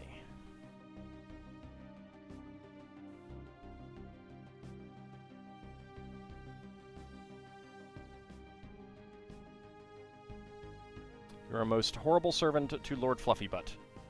I mean, if Lord Fluffybutt is not letting you up, then obviously Lord Fluffybutt is expecting of you exactly what you are doing. So, are you really a horrible servant? Now, if you're getting up and forcing Lord Fluffybutt to move, then yes. Yes. That is terrible. You should be ashamed. As penance, get Lord Fluffybutt some delicious catnip.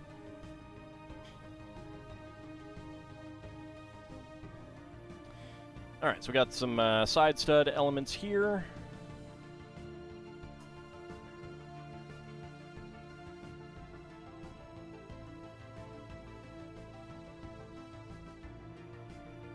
There we go.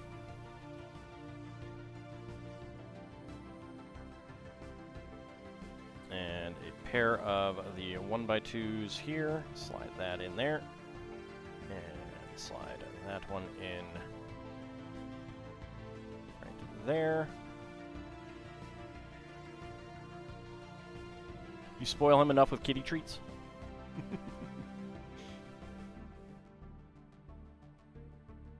I mean, as you are required by the owner cat contract.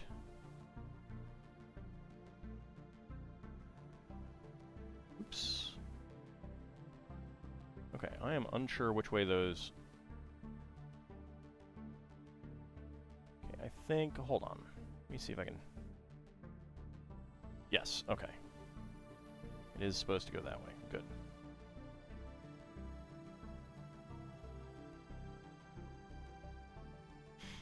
That is what I wanted to see. All right.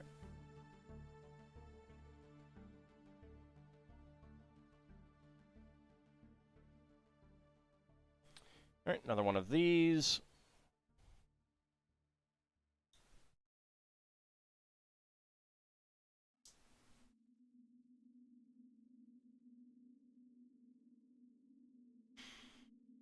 But catnip. But catnip indeed.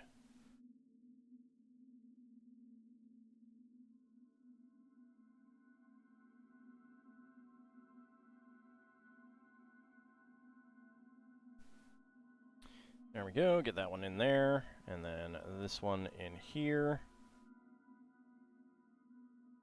These are kind of tight.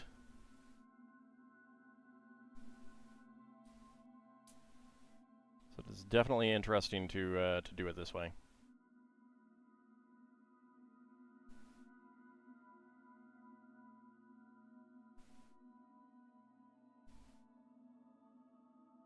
There we go.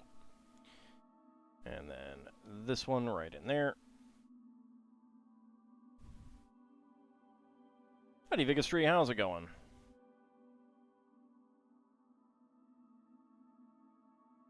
Make sure those are straight. There we go. Tight like a tiger? I have no idea what that is a reference to, if it is a reference to something.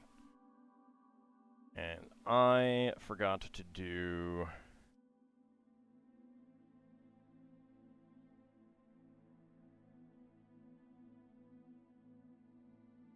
this. Austin Powers. Okay, it has been a very long time since I saw Austin Powers. A very, very long time.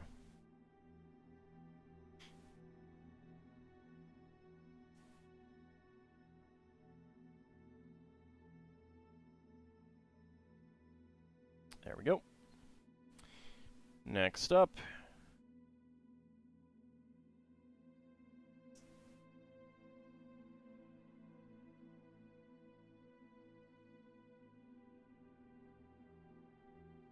There we go, and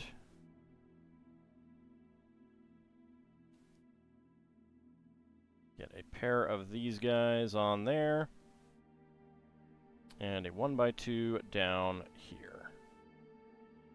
There we go. I do like how they got this in here.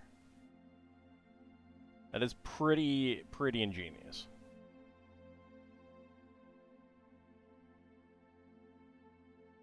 Alright, now for a little birdhouse. I am impressed that they got it up here. Put up there. There we go. And a birdie. Little birdie. I do like the red birdie. It's a good color.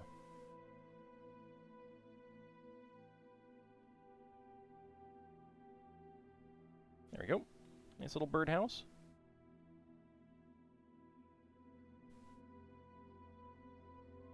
Alright, next up, flip it around. We're getting something right in there.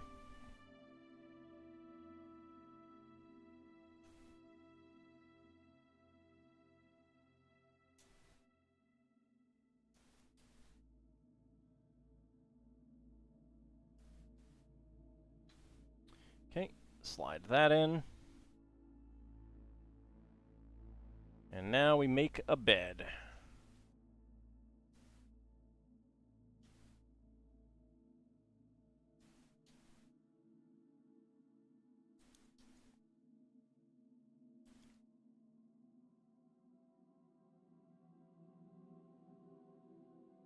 Okay.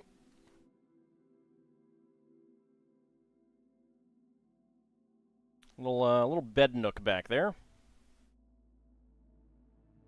And finally, a 2x2 tile that a sticker would go on. But I'm not putting on. Alright. So, little bed nook back here.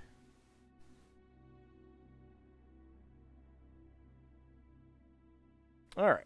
So, spare parts. We got a white ski pole, beige 1x1 plate, and dark red 1x1 tile slope.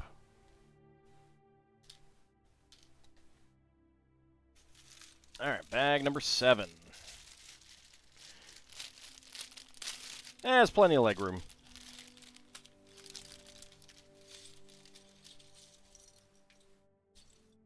Minifigs will fit fine.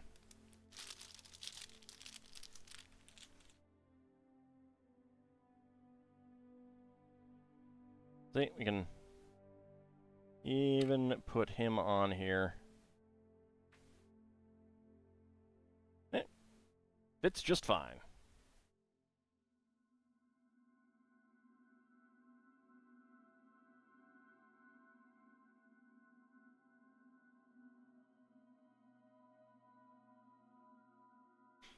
All right. Let's get that door frame out the door. Tall legs figures just need to suffer as freaks of nature. Yes, because that's what they are. The tally legs are freaks of nature.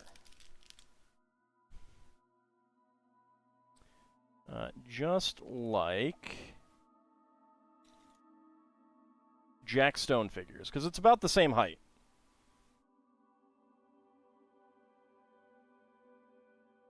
See? Yeah. Jack Stone wouldn't be able to fit in there. But then again, no one would want Jack Stone in there anyway. Because as you say, he is a freak of nature.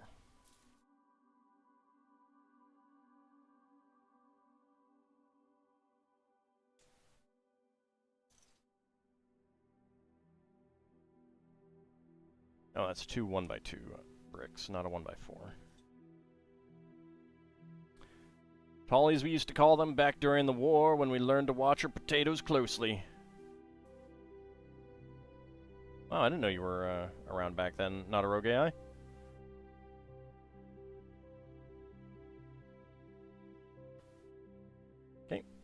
that goes.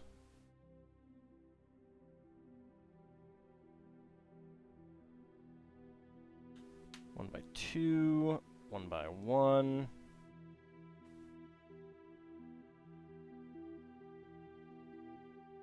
One by one by four. Lego hasn't actually made a potato piece. They should actually do that. Be good children or Daddy will get out the Jack Stone figures again. That's true. Oh God, no. No, Daddy, no. Jack Stone's a bad man.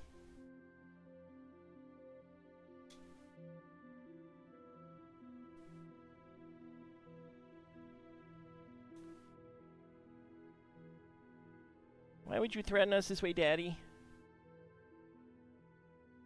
He's a bad, bad man. Yep. Bad to the bone.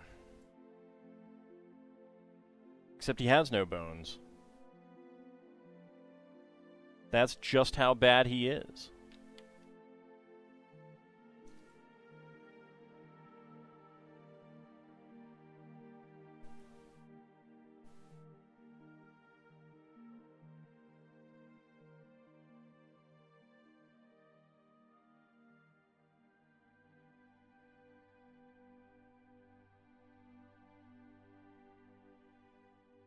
There we go. Get that right in there.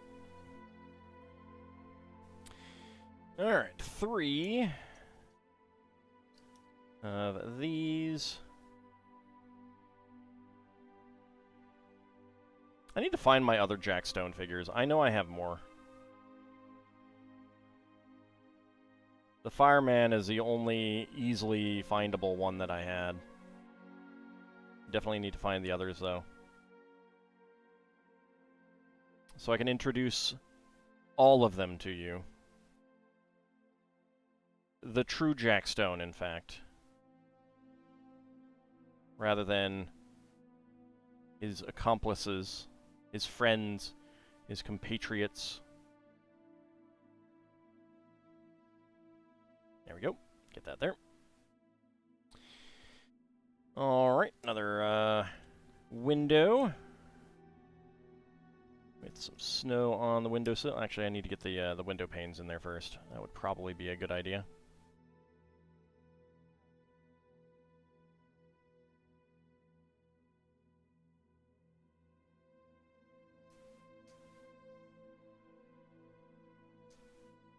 There we go. Alright. Side stud. Side stud. And 2 plates. The Jack Stone hive mind knows all and judges you silently. He's especially judging me for not getting a yellow Jack.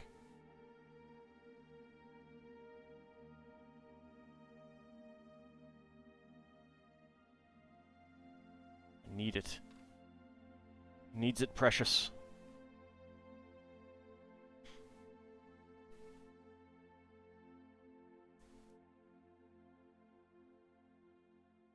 I'm impressed that the snow got on this windowsill, considering that there's an overhang. I guess the snow came from this direction.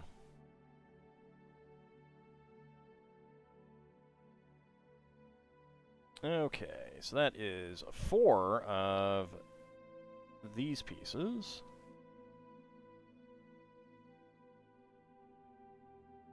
A 1x8 tile.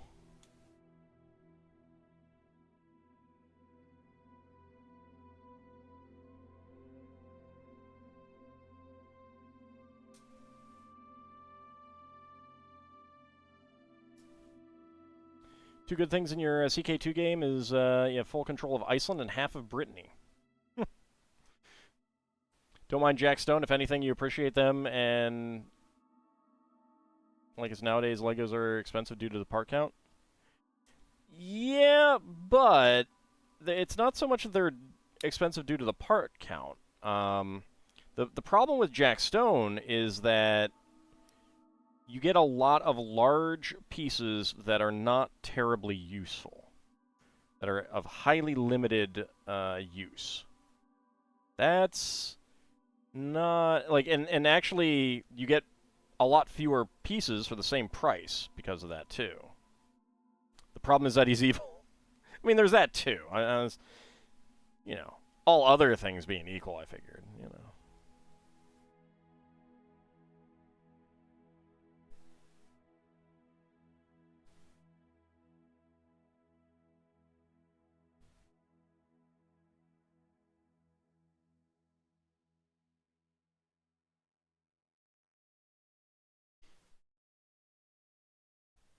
Turning Brittany into a merchant republic.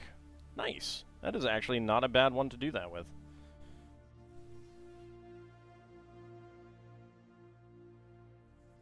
There's a lot of good money in that node. Had to look up Jack Stone. He looks like someone who would have shades under his shades.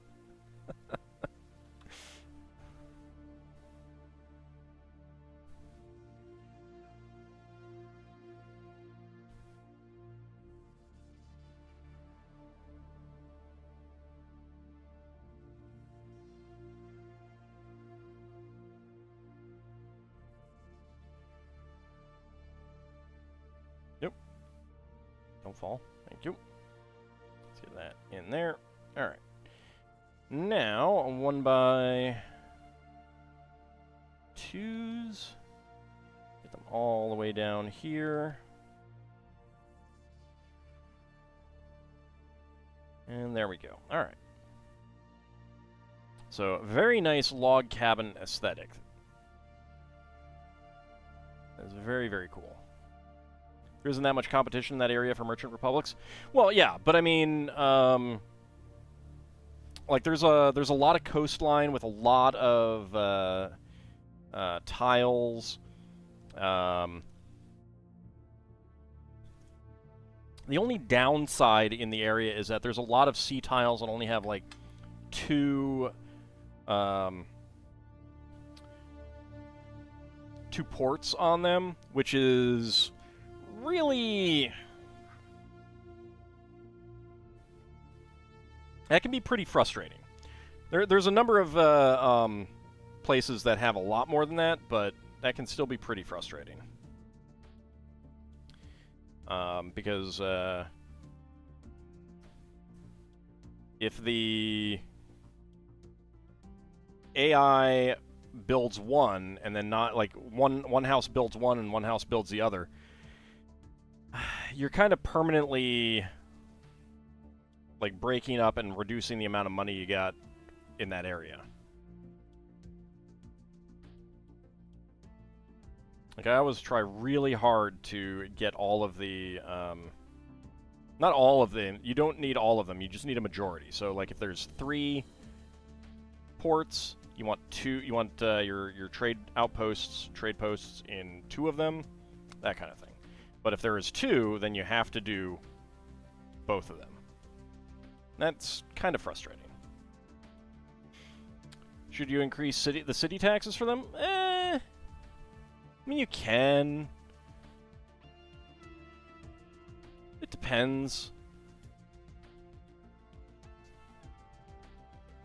Like, they'll generate a lot of money, no matter what.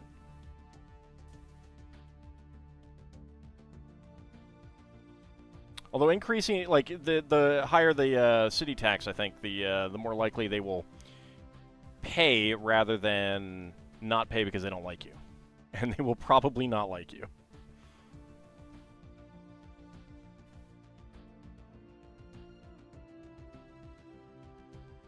That is pretty common.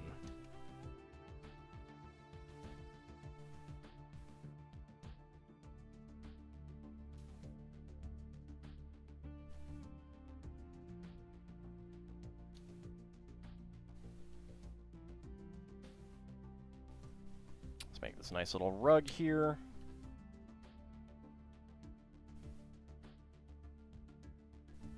You'd max the taxes for them and the nobles, all the taxes? Yes. I mean, that can be useful. Guarantee that they will pay. And you will get the monies. And you can use the monies to hire mercenaries should they rebel. Then you can take the stuffs. Reflexively discount the western coast of France and northern coast of Iberia as trade and naval areas, probably because it has crappy trade node in EU4. Yeah, I mean, luckily you don't have to worry about that in CK2. I do wish that they did like trade goods. Like, I really do wish that there had been trade goods in CK2. Trade levies for more money and buy a professional army. There is that, yes. I do tend to like that.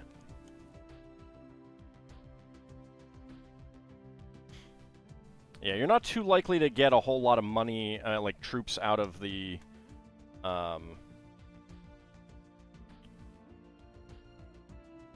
Merchant Republic anyway.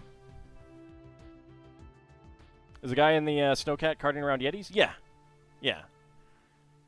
Because, I mean, look at this giant hearth. You know, it's perfect for a nice, delicious Yeti meal.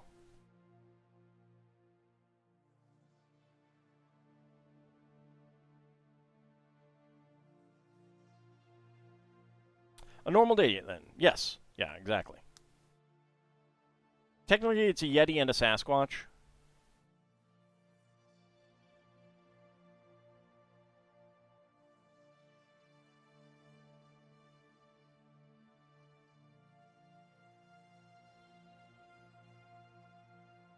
Get a little candle burn in there.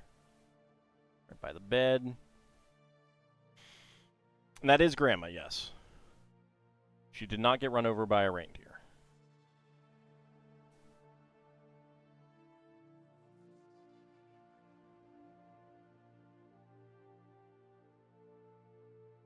Could be a Yeti with bad genes. He's got no genes. Look at him. His legs are bare. He's got no genes.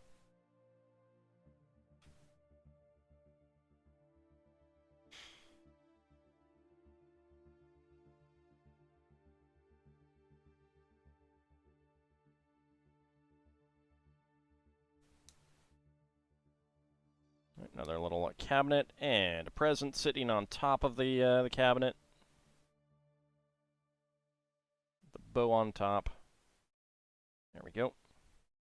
A little drawers. All right, and another bed.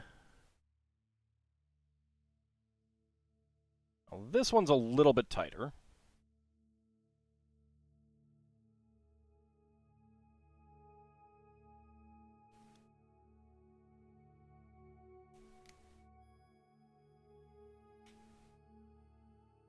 There we go. Slide that right in there. All right. Spare parts: dark brown 1x1 plate, dark red 1x1 tile, gold 1x1 cylinder plate with hollow stud, and aqua 1x1 plate flower. Whoops. Something fell. Hold on.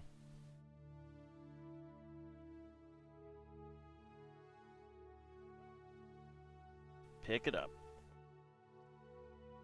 I will put it somewhere else so that it does not fall again. There we go. All right. Okay, next up, bag 8.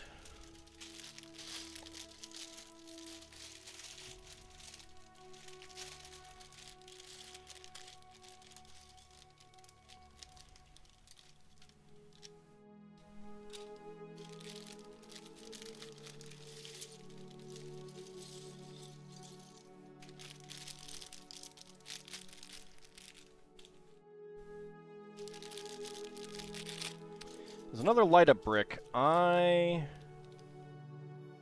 should probably swap that for one that's already been...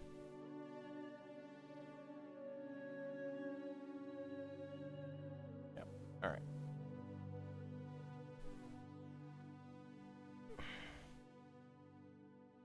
There we go. One that's already been, had the tab pulled out.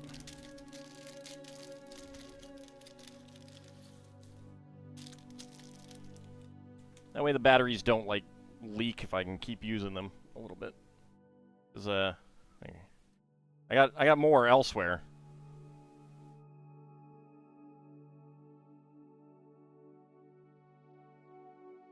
Oh wow, this one is definitely draining. See if I can see if the battery has leaked. Hopefully not. Hard to tell, but that is definitely I should actually open it up and just take the battery out.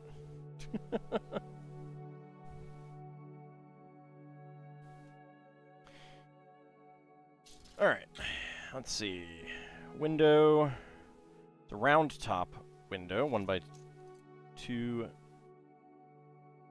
1x2x2. There we go. Get the glass in there.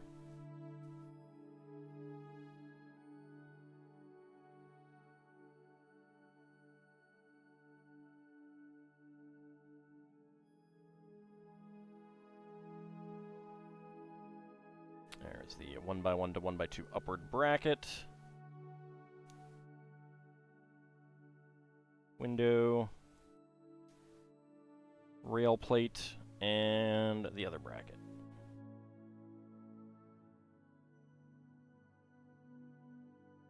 Okay, 2 more of these.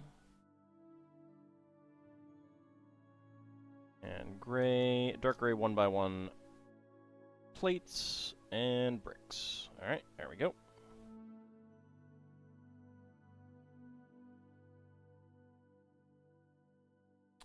Turns with crackers and cheese. I want crackers and cheese. What kind of crackers and what kind of cheese? I went to the store on Monday and they had a different person than usual at the deli counter and they gave me the wrong cheese. It was very disappointing. It also cost me more and I didn't notice it.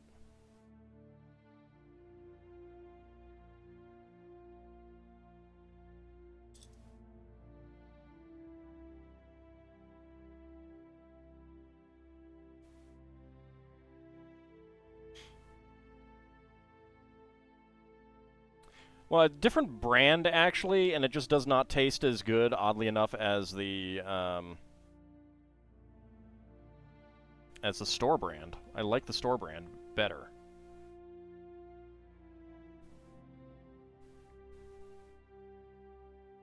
Not very often, but sometimes it does happen.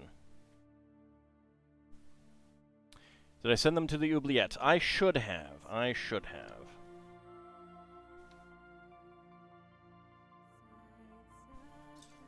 Now, there's a lady there who is normally there when I work, and she was in today, or in that day, but she just wasn't working that counter. And it was just like, ask her X amount, and this lady gets like an ounce below that, and is like, is that good? No. Puts one more piece on. Is that good? No, it's still below the amount that I asked for. Give me the amount I asked for or more.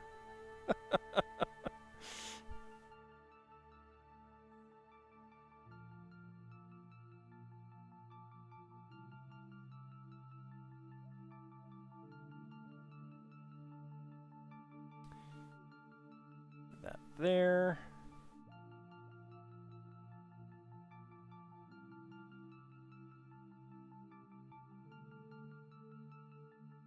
Like, if you ask for half a pound, do you want 4, like,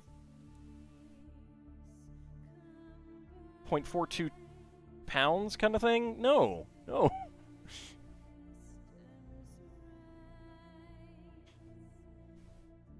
I want at least half a pound. For crying out loud. I mean, I understand that there are probably some people who might be like, I asked for half a pound and you gave me 0.51. How dare you? But I am most definitely not that person. Most definitely not. And if they get enough people where that's actually an issue, then just ask. Like, is it okay if I go over? Well, yeah, sure. Go right ahead.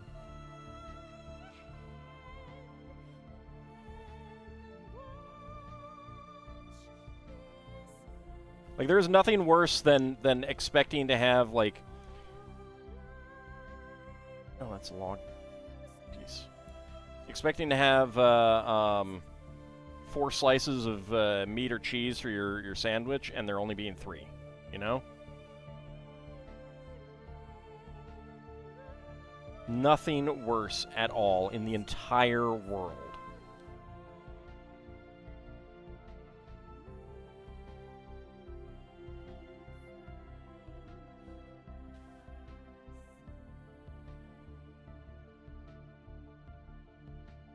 There we go.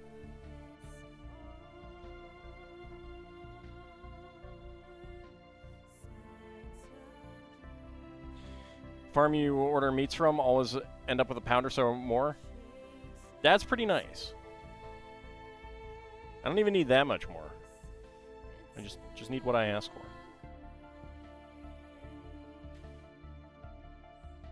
Very cozy indeed, yes.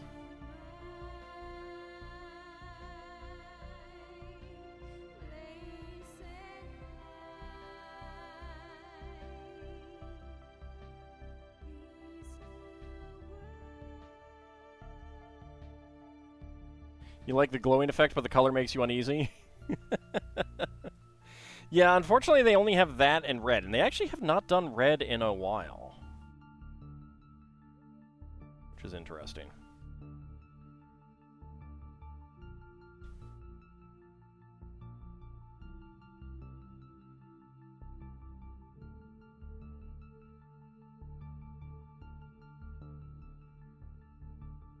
Not exactly sure why.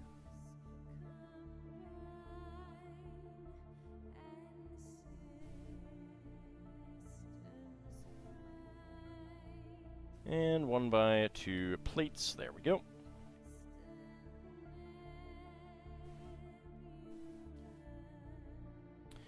Alright, get our arches. Hope they don't fall. Can we finish this tonight? Yeah, we're finishing this tonight. I specifically bring, you know, choose things that I will finish that night.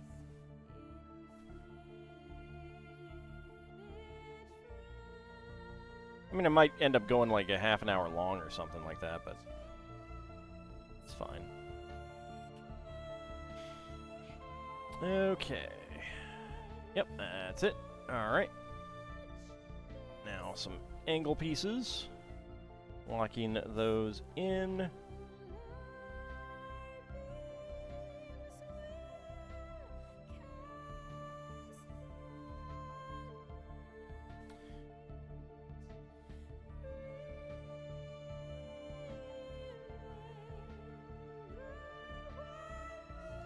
Alright, there we go. And a 1 by 6 arch right there.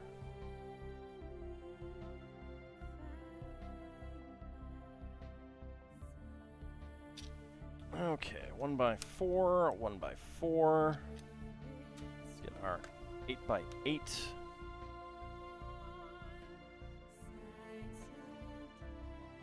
And then our 6 by, what is that? Yeah, 6 by 12.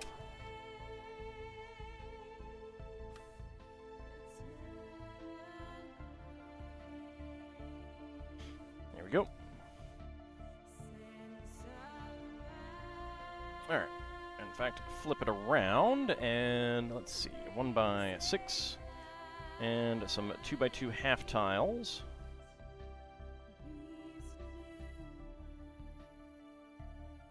Oh, and a 1 by 2. And a 1 by 2 plate back there. Go. And another one. Bites the dust. There we go.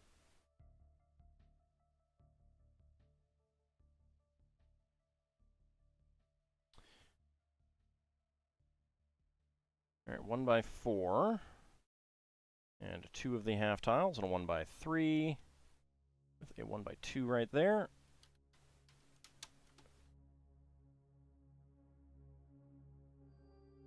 Have it all come apart on me. That's fine. There we go.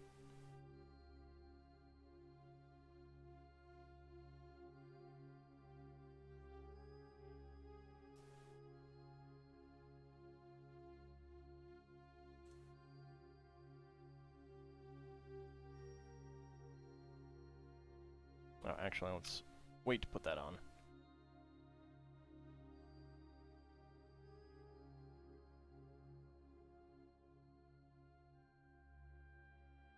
There we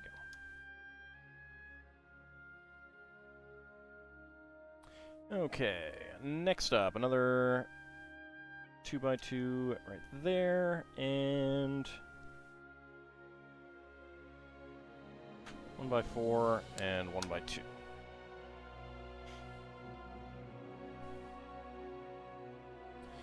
Okay. 1x2 plate, then a 1x1 to 1x1 bracket, a 1x1 plate, 1x1 to a 1x2, then a 1x2 plate, 1x1 to 1x2, 1x2 plate, and 2x2. 1x2 to 2x2. Alright, next up. Tile there. Get that there, alright. 1x2 plates on either end. 1x2 to 2x2 right in the middle. And 1x1 to 1x1 brackets, and 1x1 plates in between. There we go. So 1x4 tile there, 1x2 tile here, and 2 1x3 plates. There we go. Alright, leaving us with one spare dark gray 1x1 plate. Alright, bag number 9.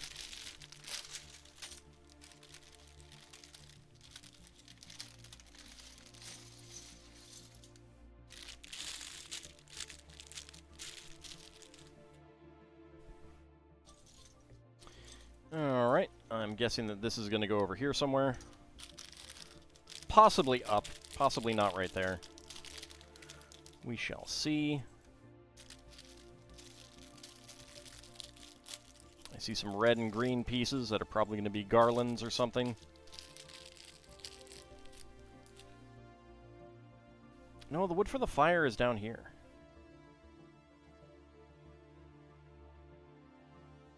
Okay. Flip it around. We get the... not that. Yellow 2x2 plate in there. And 2 red 2x2 tiles. There we go.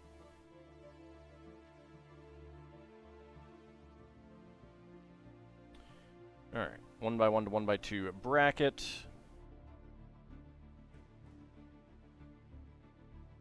1x1 plate, 1x1 tile. That goes right there. We get a 2 1x3 brown plates.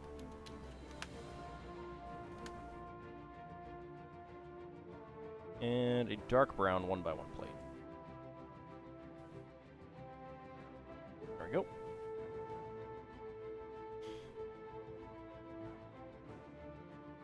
I don't really like dealing with dark brown in these instructions. It is very difficult to see where the part ends. I really wish that they would use like a light shade to mark them. It is annoying that they do not. Like the part edges on the instructions are black on dark brown. Whereas when you get a black piece, you tend to get a white line. I'm going to see if there's any black pieces. Yeah, hard to see, but right down on the coffee machine.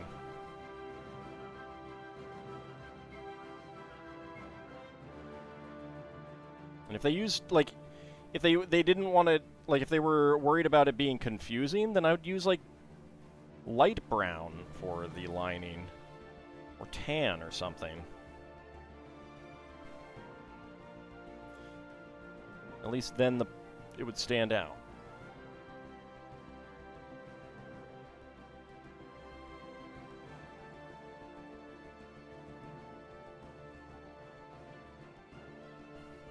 Alright, another bracket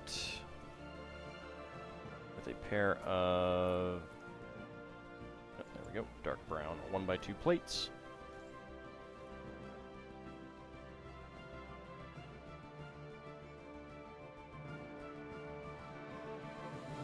One by two slopes, and a pair of 1x1 bricks. Right in there. All right.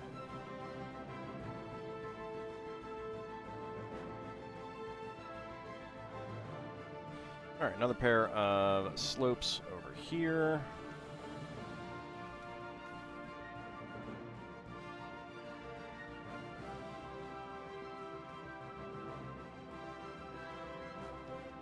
Bracket and bracket. And 1x1 to 1x2 upward brackets with 1x1 plates. Put that in there.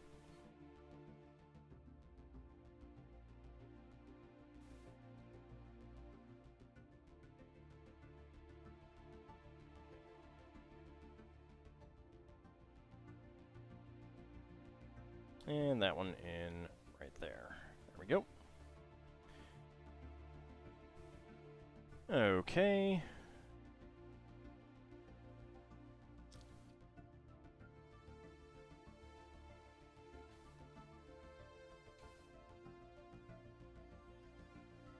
And then we get some more slopes in here. There we go. Next up, 1x4 in dark brown. There's a black 1x2 with a pair of Technic holes. And you can see again, like they've got the white lines on this, which definitely makes it easier to see the part. They really do need something similar for the dark brown.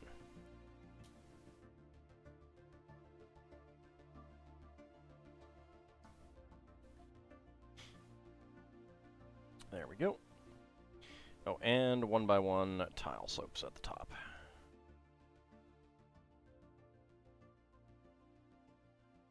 There we go.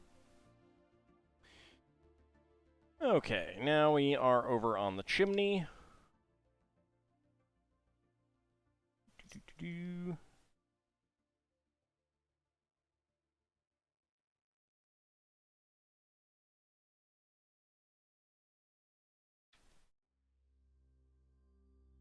Nothing over on the other side. Nope. All right.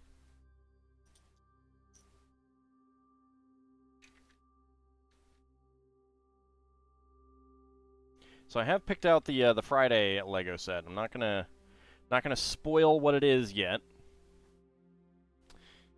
You have to say, guess you're just not a big fan of that orangish color. Yeah, it's not doing it for me. Like the contrast between it and the gray is okay, but I do think that I would have liked it better if the logs were dark brown. Is it the Mad Martin Elithid set I custom ordered? Well, I'm not gonna spoil it. I just said I wasn't gonna spoil it. Jeez. Don't be trying to get spoilers out of me. You can't get spoilers.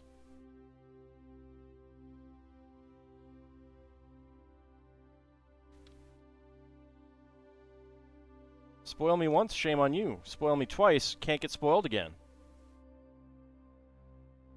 Yeah, that's just how it works. Ringbold, bringing us a raid. Let me get you a shout out there. How's it going? We are building the Alpine Lodge, getting close to completion. Have not done our minifigs yet.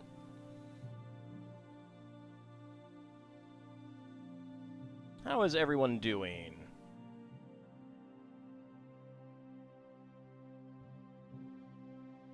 And what were you up to today?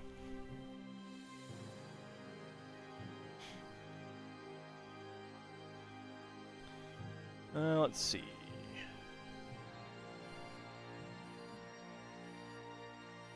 You could put more thought into your Minotaurian if I revealed which set I'm going to do earlier?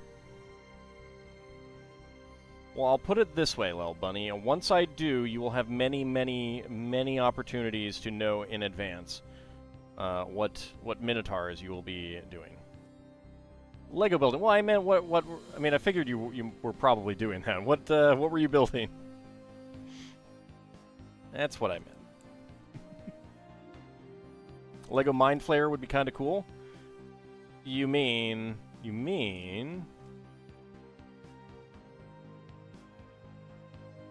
like this bigastry? It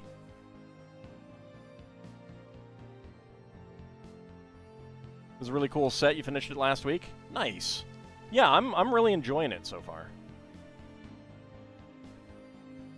I mean, well, obviously, Lil Bunny, I have to be. It's in the contract. I don't know if you you remember signing that, but you did. You were thinking a larger one.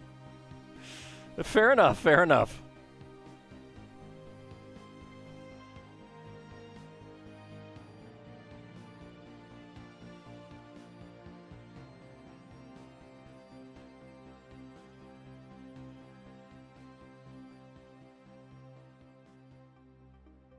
Built the LEGO Speed Champions Audi e-tron Quattro set number 76921 and the LEGO Nutcracker 40640. Is that, did I do that Nutcracker? No, I don't think I did that Nutcracker. I hope they were fun to build. I'm not sure if I don't think I've gotten that Nutcracker.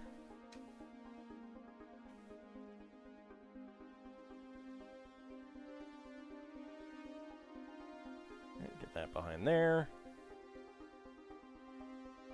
And get some curved corner pieces up top.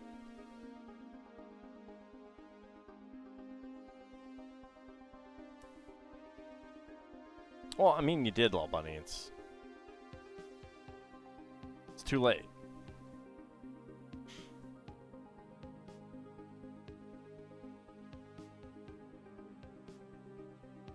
Alright, so we got a couple more little tables here. I think that's the fastest that you have ever, in fact, typed that out.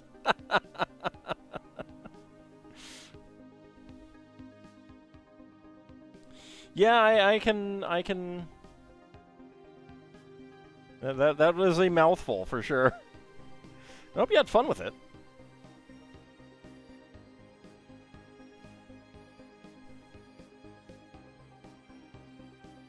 I haven't gotten any of the Speed Champions lately. Need to look to see what... Oh yeah, it's like all F1 this year. I will probably get one or two of them, especially if there's some that are like dark green. I do like dark green. But I'm not an F1 fan, so I don't know that I will get too many of them. Both sets were nice to build? Awesome. That's cool.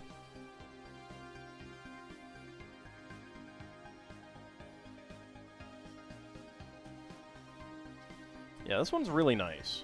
I really enjoy this one.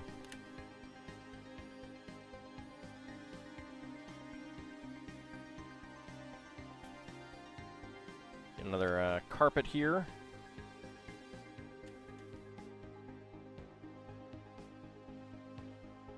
Another 1x3 there. And a pair of 1x1s here. There we go. And a 1x1 back. Nope.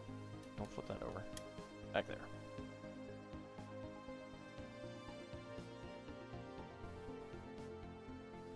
Yeah, I did consider that that Nutcracker, I think. Not going to lie, you kind of wish that the Lego Nutcracker was a bit larger. Yeah, I understand that. It did look a little bit on the smaller side, but that makes it a nice, like, stocking stuffer set, at least. Has there ever been a werewolf minifig? There have been a lot of werewolf minifigs. In fact, when we get to minifigs tonight, there might be a werewolf that we get.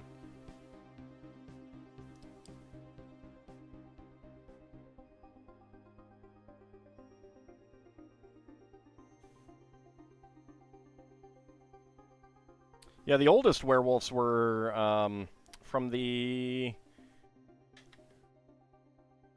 studio sets. It was a regular minifig head that would have a werewolf piece slide over it.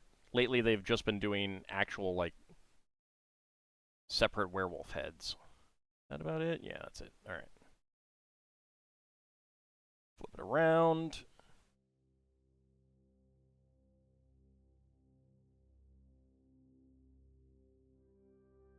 Did I get ripped off on the gingerbread men? Yeah, I'm pretty sure I did. We are going to be going through all of that tonight. I'm going to clean the whole thing out and take a look.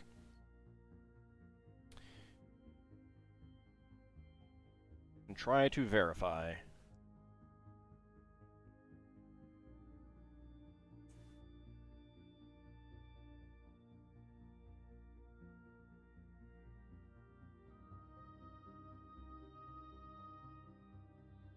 Alright, friction pin here. 3x3 lift arm, or 1x3 lift arm. Man, making me want pizza again. It's terrible. Pizza. Alright, so that goes right on there.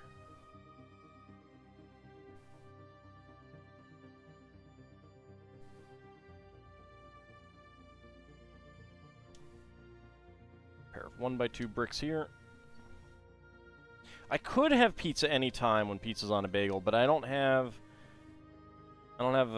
pizza bagels. Having pizza anytime when pizza's on a bagel kind of requires you to have actual pizza bagels. Unfortunate, I know.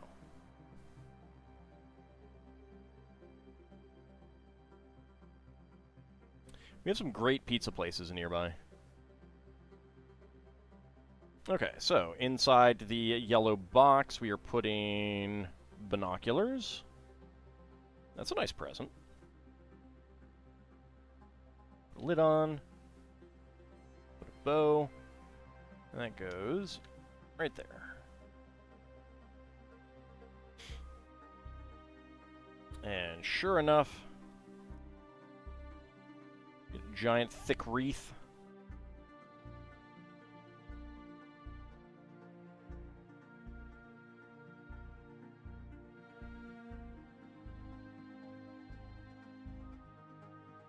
I should definitely get some pizza maybe this weekend or something.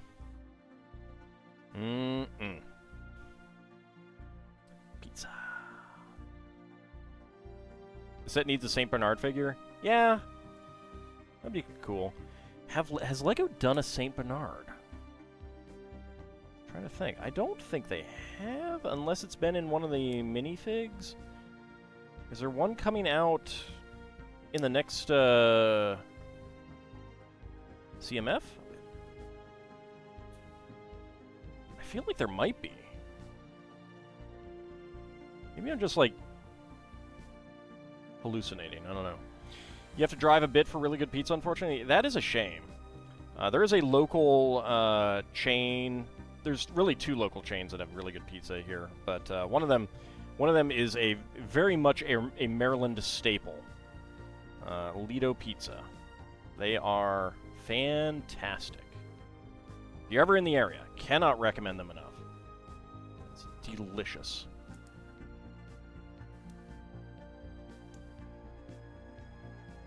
Get a St. Bernard brickhead. Yeah. Pretty sure I have that sitting around ready to build. Yes, L-E-D-O. Lido. Not Leto as in Duke Leto Atreides.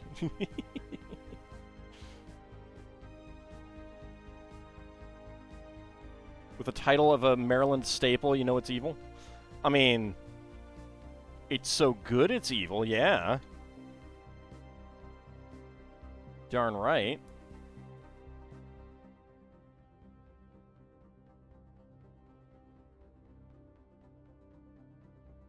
Alright, and we have a spare friction pin, a brown 1x1 tile, and a red 1x1 plate flower as extra pieces. Now let's go ahead and open up bag number 10. This is the last bag.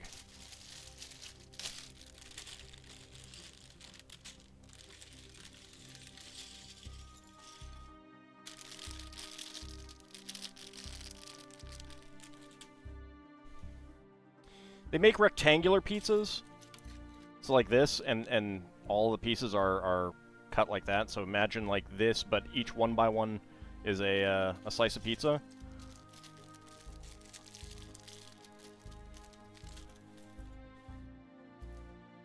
It's thin crust, kind of New York style.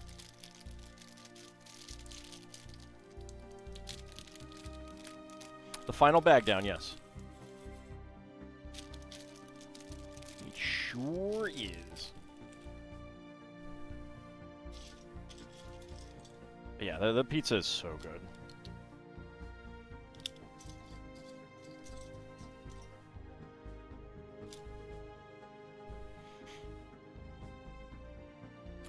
Alright, let's see. First of all, we get some...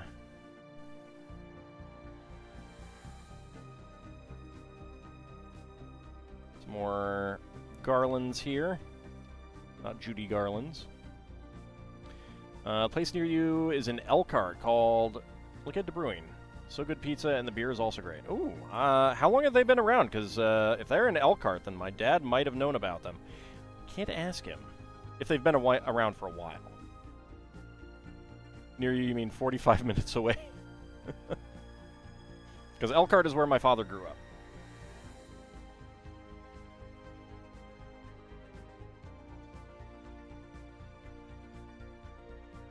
Right, I assume you mean Elkhart, Indiana, and not another Elkhart. Suddenly realized, wait, there might be another Elkhart. Yes, alright.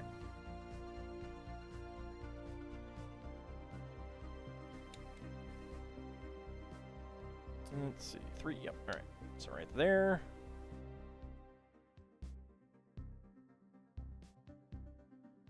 I like these little, snow prints here.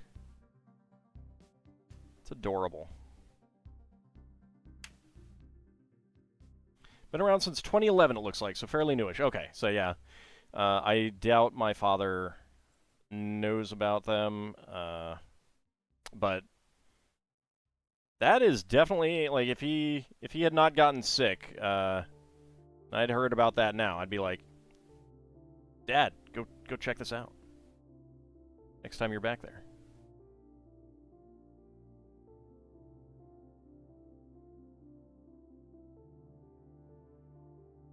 There's like 3 or 4 pizza places near you. 3 of them are fast food pizza places. So there may be a non-fast food place pizza place near you, huh? Only maybe.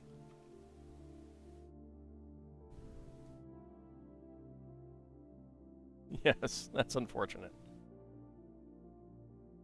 Just have to go visit myself. Well, that would probably require me to visit family out there, and I'm not interested in them, shall we say.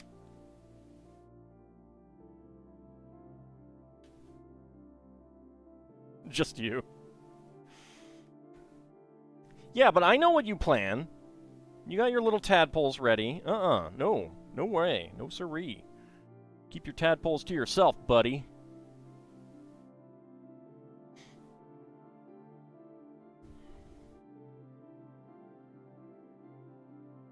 Alright, 1x4.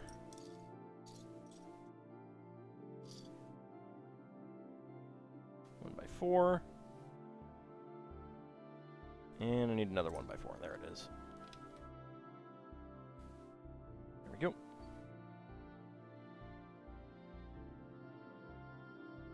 Been over this. You don't do ceramorphosis on dragons. You can't. You say that. Stream my pizza travels. Write it off as a business expense. Ah, that would be tempting. Be tempting. I already write this off as a business expense. Because it is.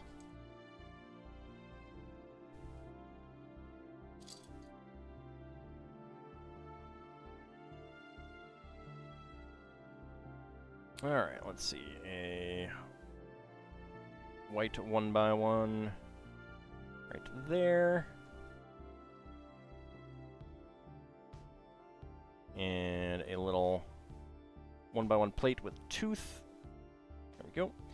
And a cute little gray squirrel. Right there. Sitting in the snow.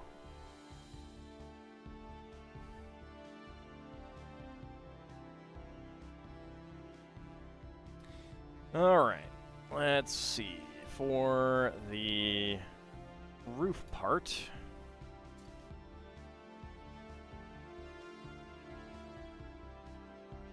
That squirrel is adorable. Yes, the squirrel piece is really cute.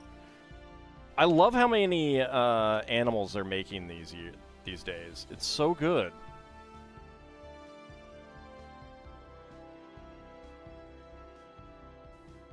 That's one of the best things about the CMF series too, is that they keep having new animals, which are adorable.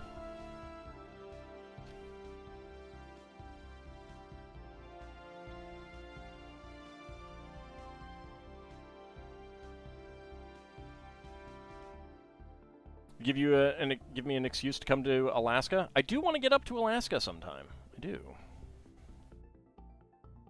All right, turn this around, and get a pair of brown lift arms, beams.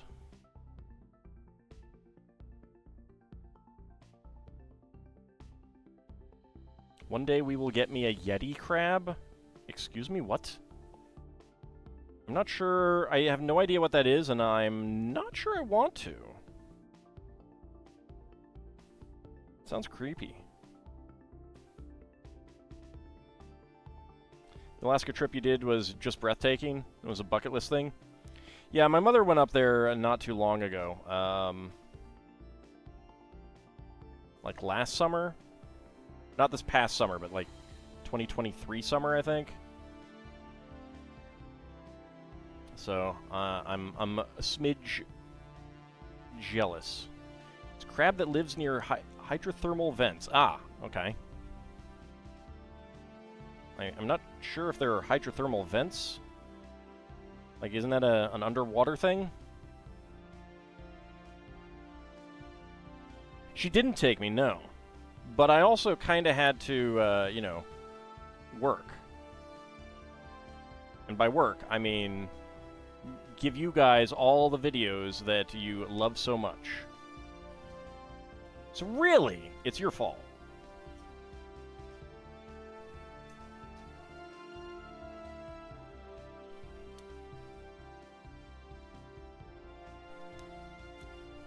You know, if you want to get right down to it. Let's put on some reruns for us, for you, and you'll be fine. Would you, though? Would you? I can do reruns on Twitch. My YouTube is kind of technically all reruns.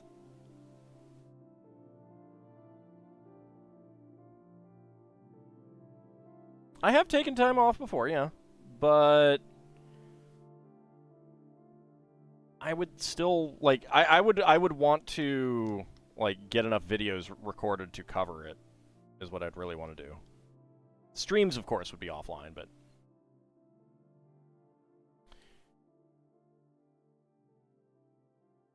I most definitely would want to cover the YouTube side.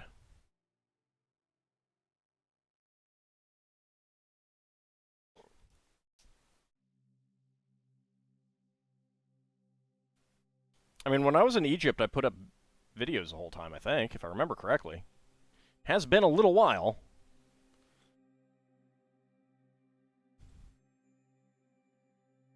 Has been a little while.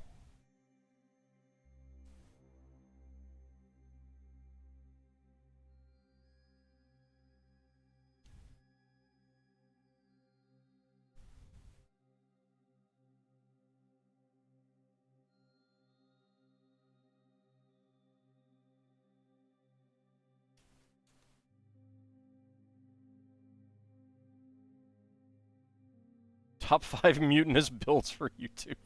God, that is...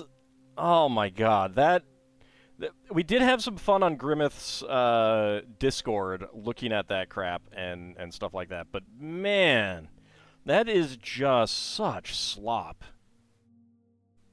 It's just pure YouTube slop in its most uncut form.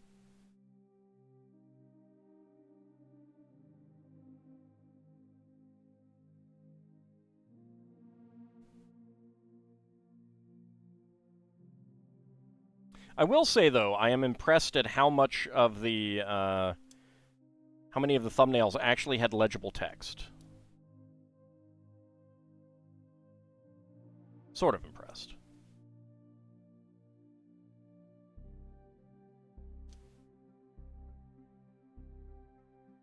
Okay. Now we get this on there.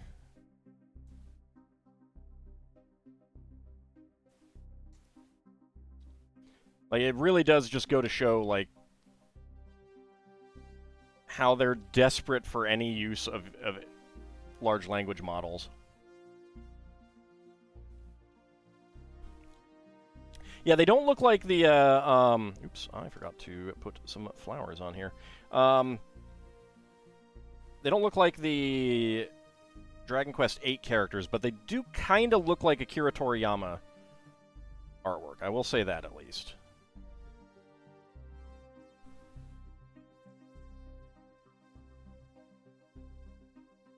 Okay.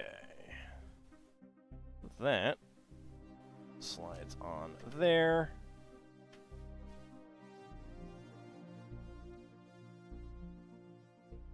Turn it around in a moment to see if that is all on there properly.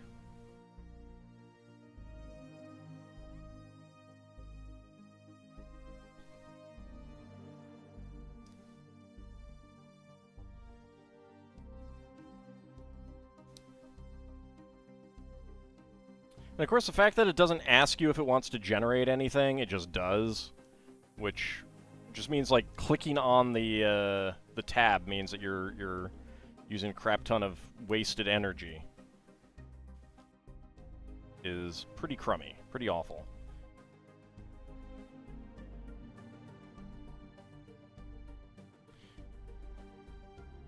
They look like characters you find on a knockoff bag with words USA embroidered on it.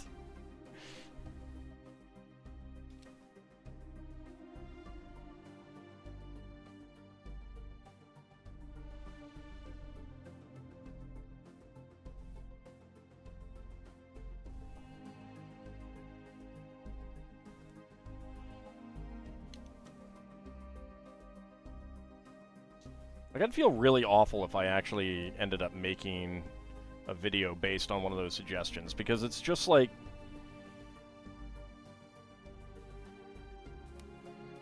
It's just so bad.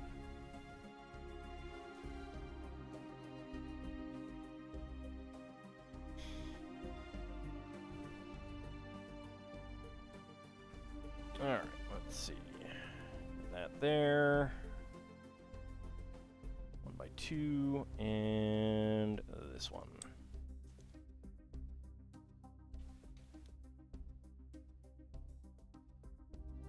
Alright, get that up there. Slide that on. Excellent. Transcend the limitations of their art, but that's not art. Like, it really is not art.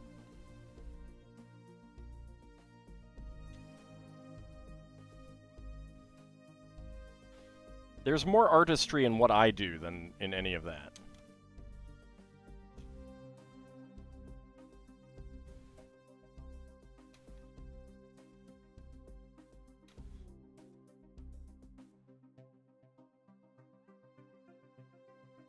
Alright, so we can take the tree, and we can put some, let's see, right here. Alright, put some lights on it. Needs more bubble lights. Burger and fries. I do have some fries. I can make some fries tonight.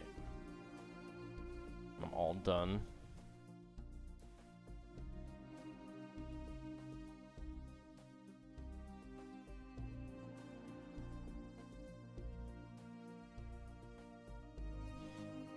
I would most definitely not bring enough fries for the whole class, because I'm a dragon. I'm selfish.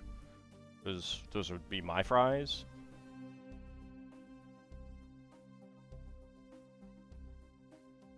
He has been handing out pizzas all night. That is true. So it does seem like he may have a good supply of food. Well, I guess we know where we're going if the apocalypse strikes. Go to Bahamut's. He has all the food. There we go. Get a little tree right there.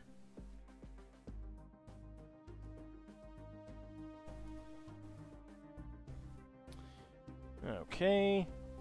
Inverted 2x2 tile.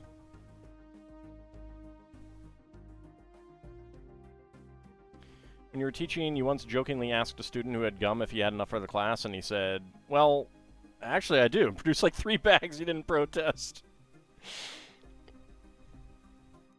That kid deserves some extra credit. Like, he was prepared.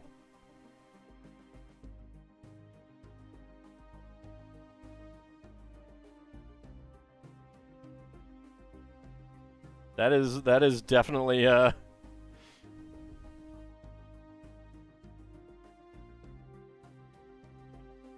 be like, whoa, you get an A for today, so.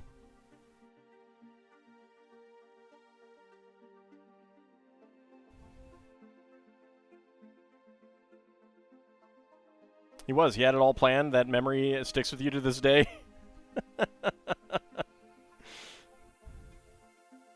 That's great. That's great.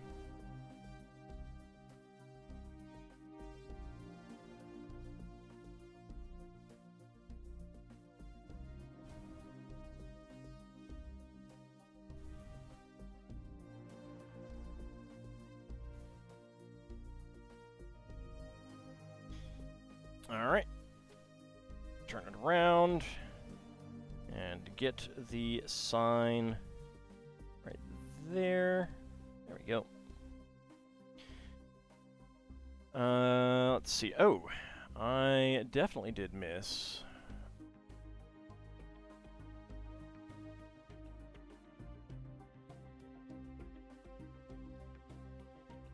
That one and this one. Over here. There we go. Alright, so spare parts, 1x1 cylinder tiles in trans pink, trans yellow, and trans frosted light blue. Dark brown 1x1 plate, gray half pin, and a bright green 1x1 plate flower.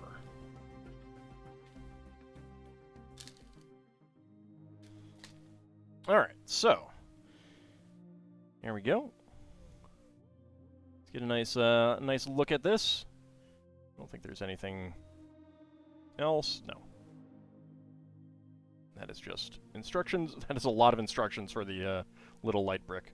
Alright. So I really like this balcony area. And of course, our little squirrel. The stone lower floor and the log brick upper floor is pretty nice. Snow-covered roof.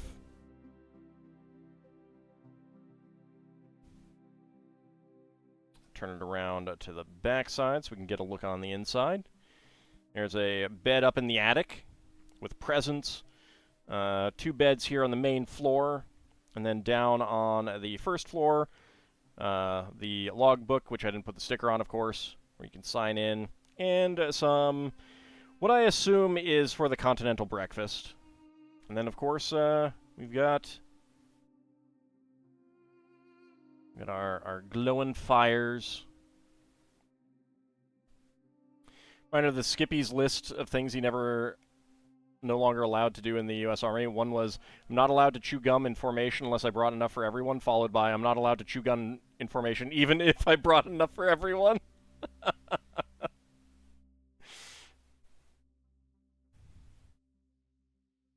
Alright, so... Lady up here with her kitty.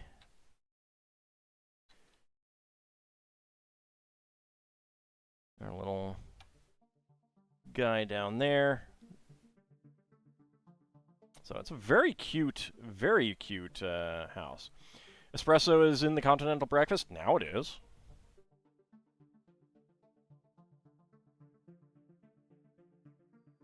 And of course we have our snowmobile with the sled pulling our Yeti and Sasquatch friends. There's Grandma here. I really do like this little pond with the kid playing ice hockey. Not that there's a whole lot of space to do ice hockey, but it's very cute. It's very, very cute.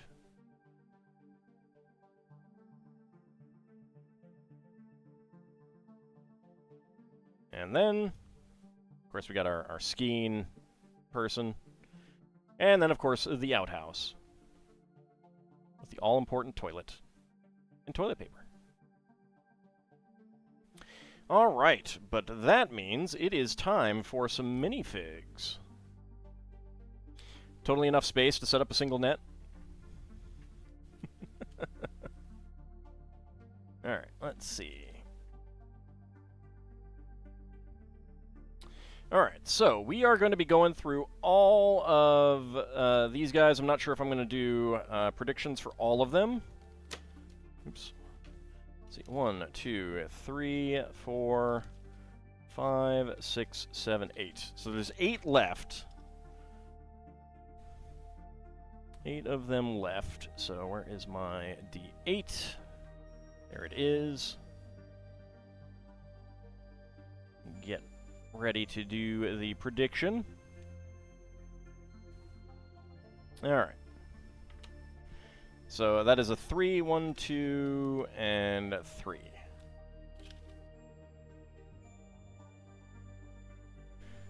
Alright.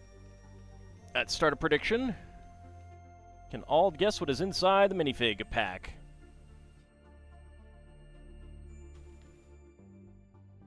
So get your predictions in.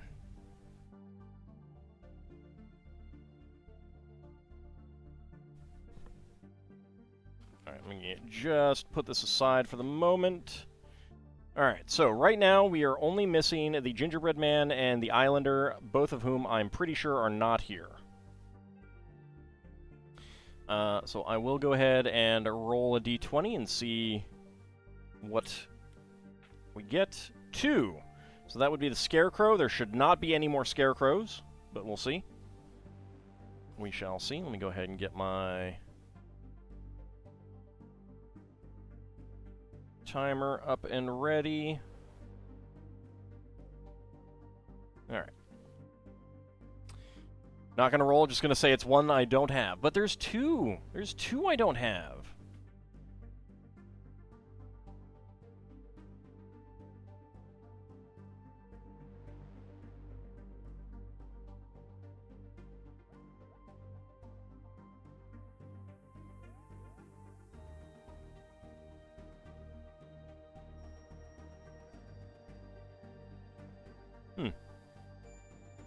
Oh, finally some more 2025 pictures are coming out. There's a Lilo and Stitch beach house coming out. Let's see. Avengers Endgame Final Battle. The Hulk truck versus Thanos. Alright, well, the beach house might be nice. We'll see about that. Leonin Rift Tracks commentator. And cutting straight into the night's guesses with a Minotaur firewood chopper. Not a Minotaur firewood chooper. Alright, get your predictions in. And, well, not anymore, because time is up. Alright, so let's see. Can I guess what is inside the minifig pack? And go. Alright, that feels like hair. Feels like a hair bun. Who has a hair bun?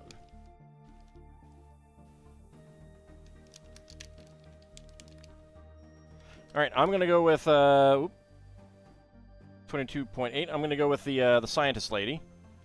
We have gotten 3 of her, so there could be 4. Let's see if it is scientist lady.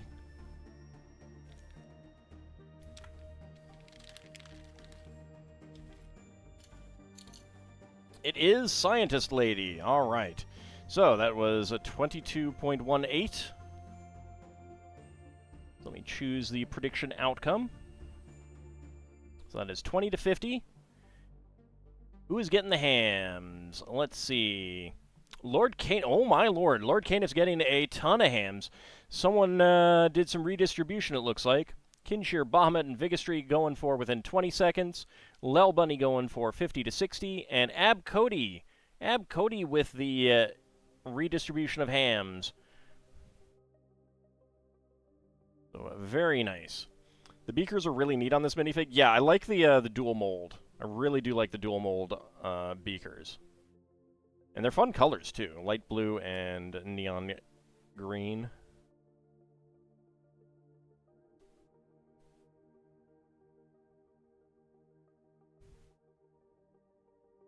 Okay, so that should, I believe, be all of her. So let's start a prediction, because I'm going to pull another one out. So get your predictions in. So there's 7 left. 1. Grabbing that first one. All right.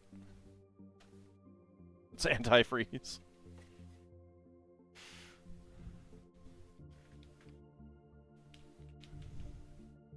All right, so a D20. 17, re-roll. 17 again, re-roll. Yeah, that's probably a good idea. All right, so it's saying it's another Yeti. There should not be any more Yetis. 1, 2, 3, 4, 5, 6. Yeah, so we've gotten 6, but we'll see. 15 for Nadarogai, that would be the Bobby.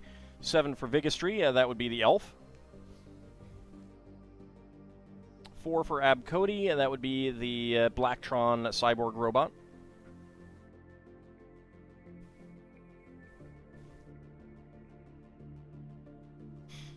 Alright, get your predictions in. I might speed up the prediction entry. We'll see. How do I know his name is Bobby and not maybe Fred? Because he's Sleeping Bobby. Everyone knows that. Everyone. If you didn't, well, that's on you.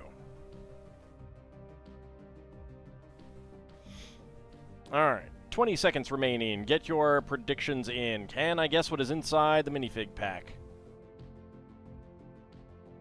And what will it be? Let me go ahead and reset my timer since we are just about ready to go.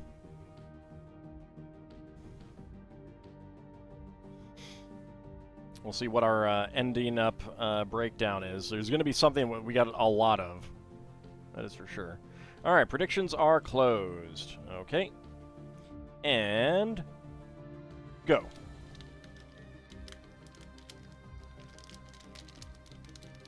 I need something more identifying than the torso. And I got it. All right. 12.98. It is Bobby. We have had... God, it's hard to see. I'm not sure. I think we've had 6 already, so...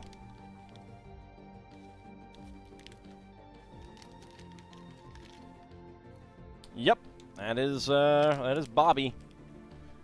Sleeping Bobby soon.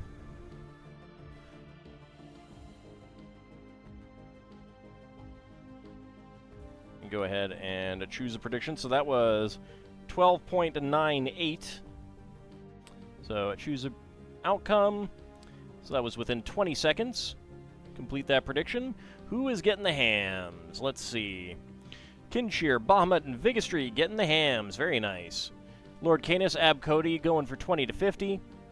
Headless Weevil going for 50 to 60. And Lel Bunny going for no. Alright. Let's go ahead and put him together. He's ready to come arrest the scientist lady.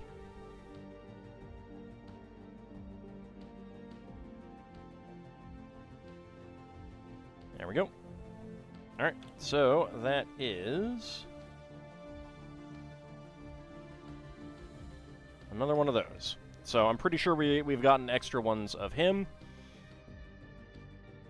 I need the D6 now.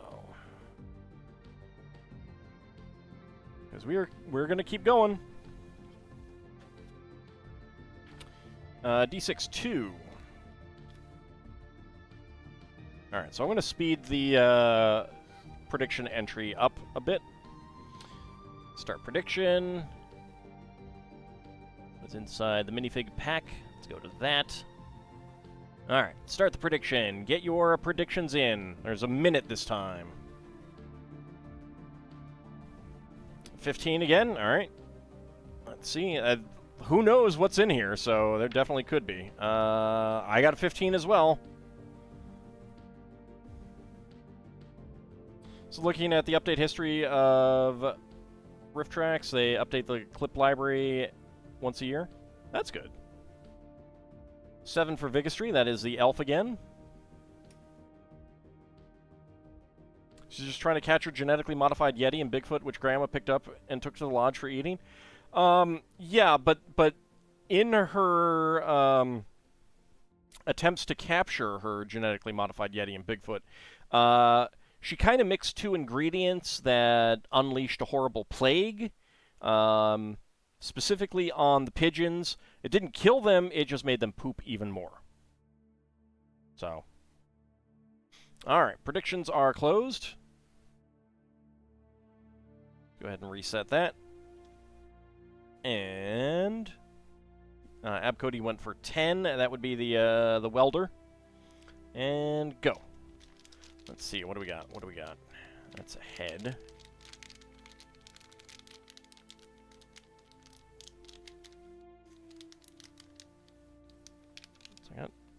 Okay, I think it's a rock climber. It's a 9. Alright, so 15.18. So we've gotten 4 of him already. So let's see if it is the rock climber. No wonder she's been hiding in frozen places. Yep. Hey, even she doesn't want to get pooped on. Alright, so 15.18. Let's choose that outcome. Within 20 seconds. Complete that prediction. Who's getting the hams? Let's see. Abcody, Bahamut, Vigistry, and Kinshir getting all of the hams. Very nice. Lord Canis going for 20 to 50. No one going for 50 to 60. And Lel Bunny going for no.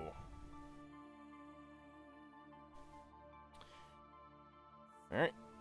Let's go ahead and put him together. It is still so weird for him to have a pickaxe.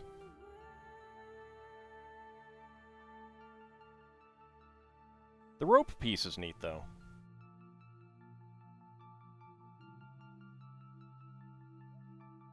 Alright. So, let's do another one. There's 4. I'm just going to roll a d8 so I don't have to get out the d4. Alright. 8, so that'll be the 4th one. Actually, no, that's 5. Oops. I'll roll a d6. 2, alright. Next time I can roll a d4. Alright, start the prediction. You can all guess what is inside the minifig pack. Get your predictions in. Normally I don't do this. Normally we have some left over. Climbs the rocks and mines them too. Oh no, he's the son of the the old prospector. Hey, dagnabbit! Consarn it! Come back here, sonny! How dare you climb that mountain? It's my mountain to climb. You're not allowed to climb that. Alright, 19 is a reroll. 15. Alright, 15 again. And is going for the Bobby. Let's go ahead and mark down him. So 3 for Not a Rogue AI. That would be the Lederhosen Lady, which I'm pretty sure we're not going to get any more of. 7 again for Vigistry. That is the elf boy. But not Laftel. Different elf boy. Alright, predictions are closed. What about the old man of the mountain who chased Betty Boop? No, different person. Alright, and go.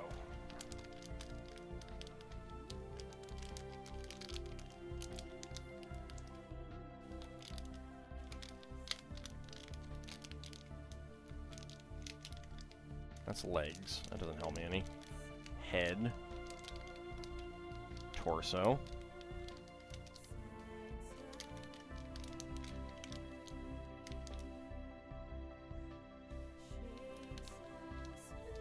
Alright, rock climber again. 30.18. Pretty sure we've got the rock climber.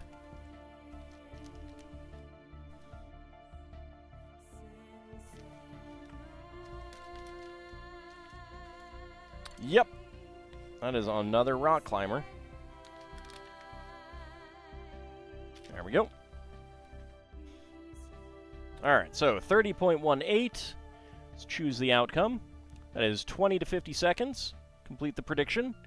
Who is getting the hams? Kinshear getting all of the hams with a wager of 10. Very nice. Vigistry and Bahamut going for within 20 seconds. No one going for 50 to 60. Headless Weevil and Lel Bunny going for no. Wild card, it's really an Illithid? Well, I mean, all of them could be an Illithid. Why did Ald have to reference Spelljammer? Poor Leva. Word to the wise: don't explore the astral plane unprepared.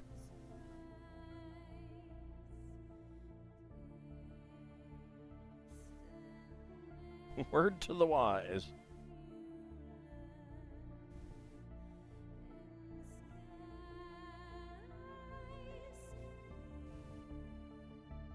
Alright, so that is 6 of them. I don't think that there were 6 of those in there, so again, these might be ones that got slipped in instead of the others, but okay, now we have 4. Alright, well, that's going for the first one. Got a 2. Alright. So, let's start the prediction. You can all guess what is inside the minifig pack. Let's get the predictions in. Let's roll my d20. 10. That would be the welder. We've definitely gotten enough welders. 4 for Not a Rogue AI. That would be the cyborg. The Blacktron Cyborg. Vigistry still going for 7. The Elf Boy. But you explore the astral plane all the time. But are you prepared? Maybe you're prepared.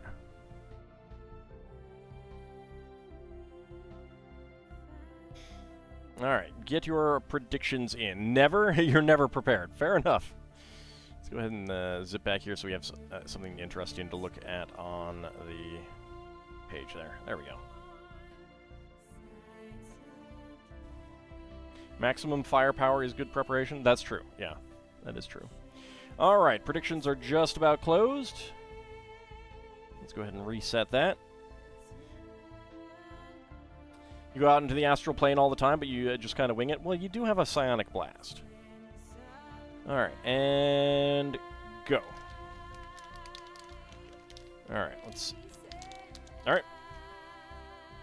5.66, it's another Bobby. It's another Bobby.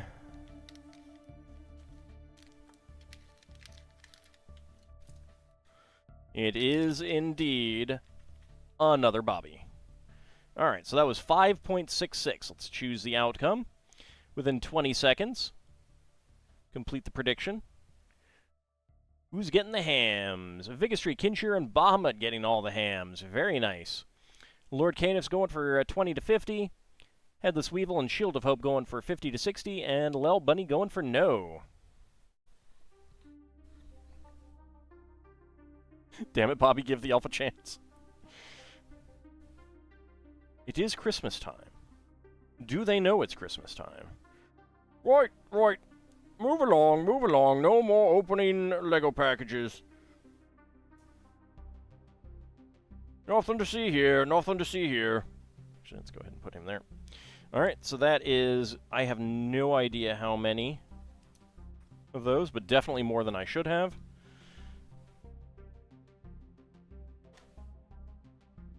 Stop falling down. Alright. So now there are 3 left.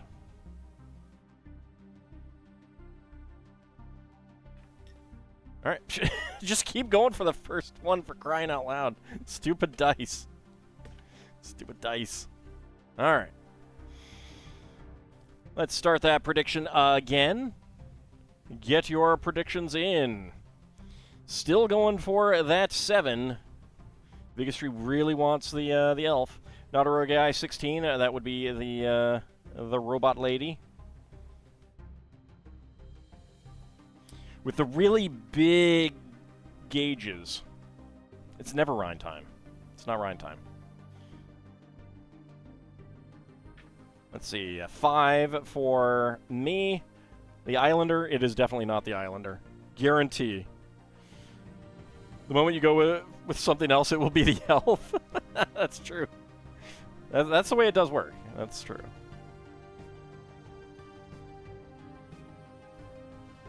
Alright, get your predictions in. Just a few seconds remaining. Go ahead and reset my timer. There we go. It's never Cosmos time. It certainly hasn't been Cosmos time lately. 9 for Abcody. He's saying it's going to be the rock climber, and it might be. Alright. Predictions are closed, and go.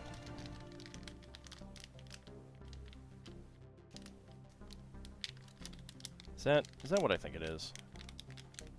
Is that really what I think? No, that's not. That's not. What is that?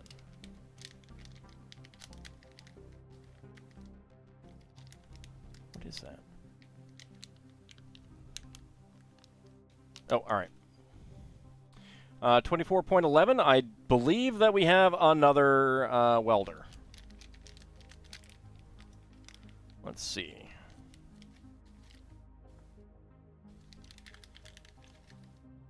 Yep, another welder. Definitely too many welders. That is guaranteed. All right, so 24.11. Choose the outcome. That is 20 to 50. Okay. Who is getting the hams? Lord Canis and Ab Cody getting all the hams. An even split between the two. Bahamut, Vigistry, and Kinshir going for within 20 seconds. Shield of Hope going for 50 to 60. And Lel Bunny going for no. So Ald thinks the robot lady is engaging. Oh, yes. I mean, yes, she's very engaging. She has very interesting conversations and fascinating... I mean, yeah.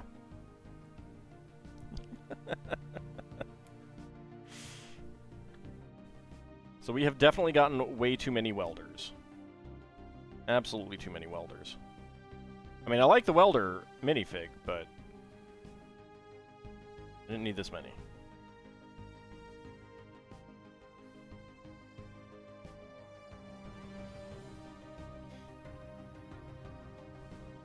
There we go. All right.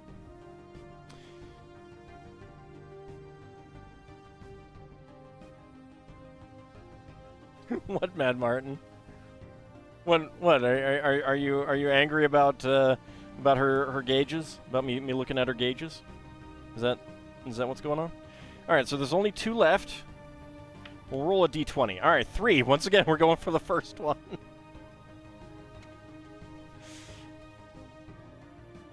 All right. let's start the prediction. Can all guess what is inside the minifig pack? Get your predictions in. Disappointed dragon deity is disappointed. Disappointed! Alright, Bigastry still going for Elfie. 9 for Nadaro guy, going for the rock climber guy. It definitely could be. Definitely could be. We're not... Like, I've only gotten one of the saxophone guy, so I don't know if... how many there's supposed to be, if there's supposed to be 2 or more, but, yeah. I believe there were supposed to be 2 of the roller skate waitress. I did open her for the initial sheet, so like 2 of her is correct, but we only got 2 of the saxophone guy, or we only got 1 of him, so that is definitely weird. It's an Auld minifig. 3 for Ab Cody, going for Lederhosen Lady. Alright, predictions are closed. And go. Alright, what do we got? What do we got? It's legs. Alright. 7.41. It's a Yeti. We got another Yeti.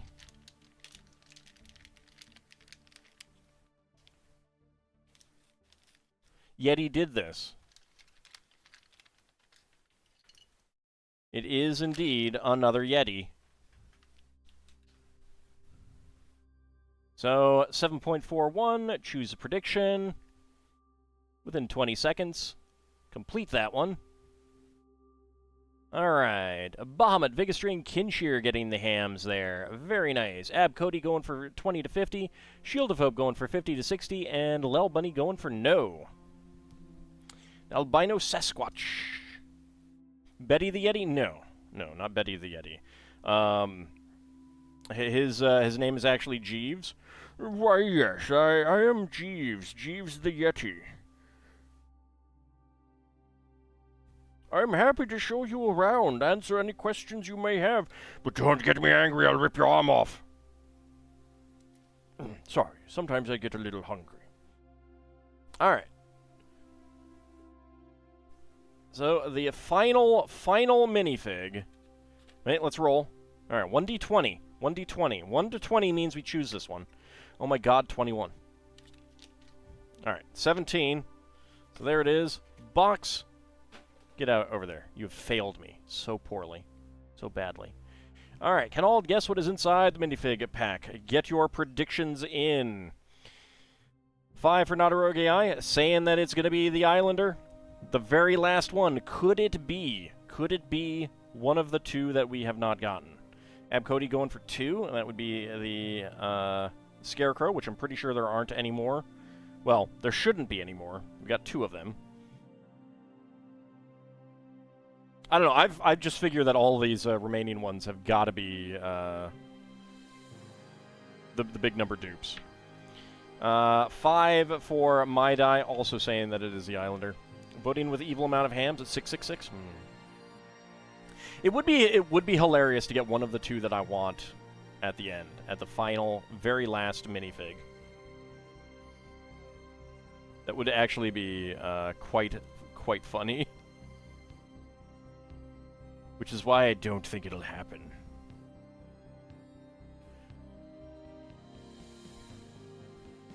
Gilded Tongue rating with a party of 6.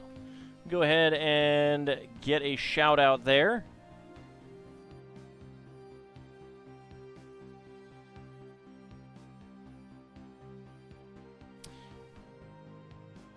Oh, alright, I was beaten to the shout out.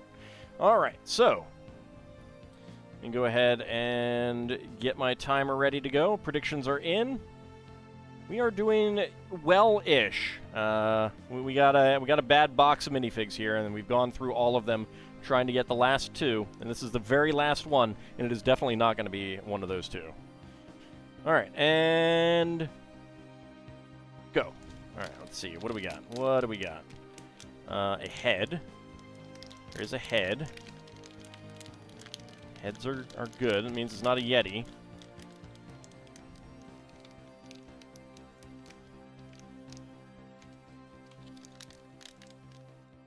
Is that?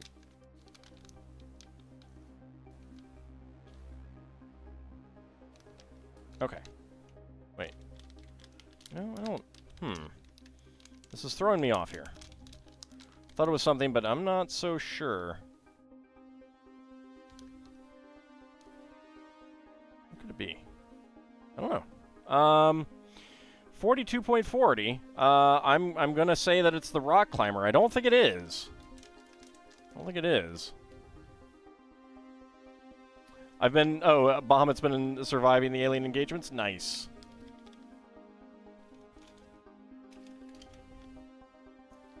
Oh, hey, it is the rock climber. All right. I was right.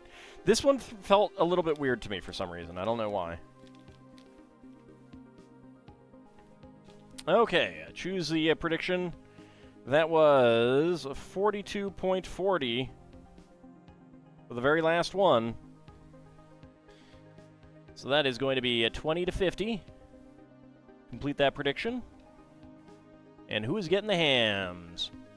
Abcody and Kinshear getting all the hams. Very nice. Bahamut and Vigistry going for 20 seconds. Shield of Hope going for 50 to 60. And Lel Bunny going for no. All right. Last one. That is... let's see. 1, 2, 3, 4, 5, 6, and a 7. 7 rock climbers, so that is definitely one too many. For sure. Result, total failure. Yes. Yes. That, I'm definitely going to have to go back through my data and see if I got any other boxes from the same seller. If I did, then we may have to expect the same thing out of those. I'm not happy. All right. But that is Series 11 all done. Missing 2. Very, very frustratingly. Very, very frustratingly. But we move on to one that I'm pretty sure does not have those problems. And this does mean that on Friday we will have a new minifig pack to open. Look at all those gingerbread men on the black market, I know. It should have been mine. Could have been mine. All right, 5. So we're going over here. D20. That is 2, all right?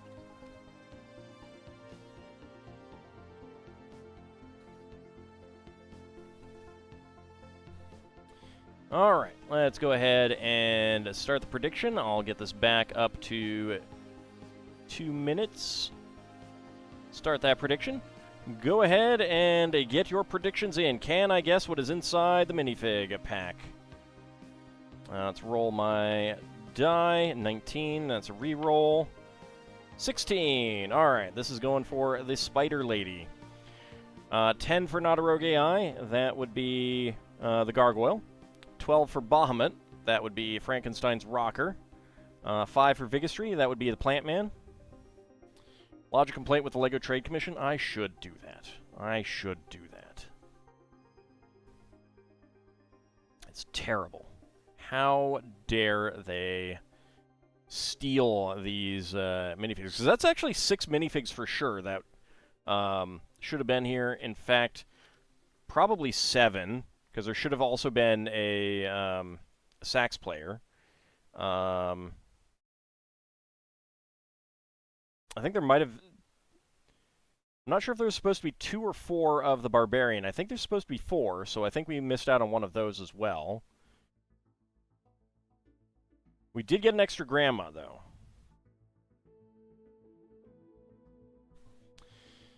All right, cozy into the next guess with a Minotaur Winter Lodge owner and a Leonin Tango Dancer. Going for that warmness. Abcody going for 15. That would be Bigfoot. It would be Bigfoot. But get your predictions in. Just a few seconds remaining. Can I guess what is inside the minifig pack? And what will it be? Who can it be now? No, really, who can it be? I don't know. We have not gotten Tiger Lady. We have not gotten the Gargoyle. We have not gotten the Spectre. We have not gotten the Werewolf, and we have not gotten the Plant Man, and we have not gotten the Spider Lady. So quite a few that we have not gotten out of this set. Now Old Pole's a gingerbread man. What? How did this get in here? Alright, predictions are closed. So, let's go ahead and go. Okay. 5.53. We got Bigfoot. We got Bigfoot. It's another Bigfoot.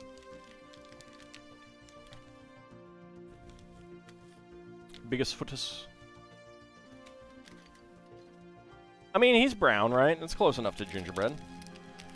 Maybe he's a gingerbread man who fell into like a synthetic fur thing. 5.53.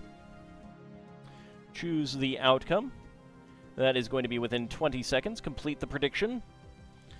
And Bahamut and Kinshear getting all of the hams. Very nice. Abcody Vigistry going for 20 to 50. Shield of Hope going for 50 to 60. And Lel Bunny going for no.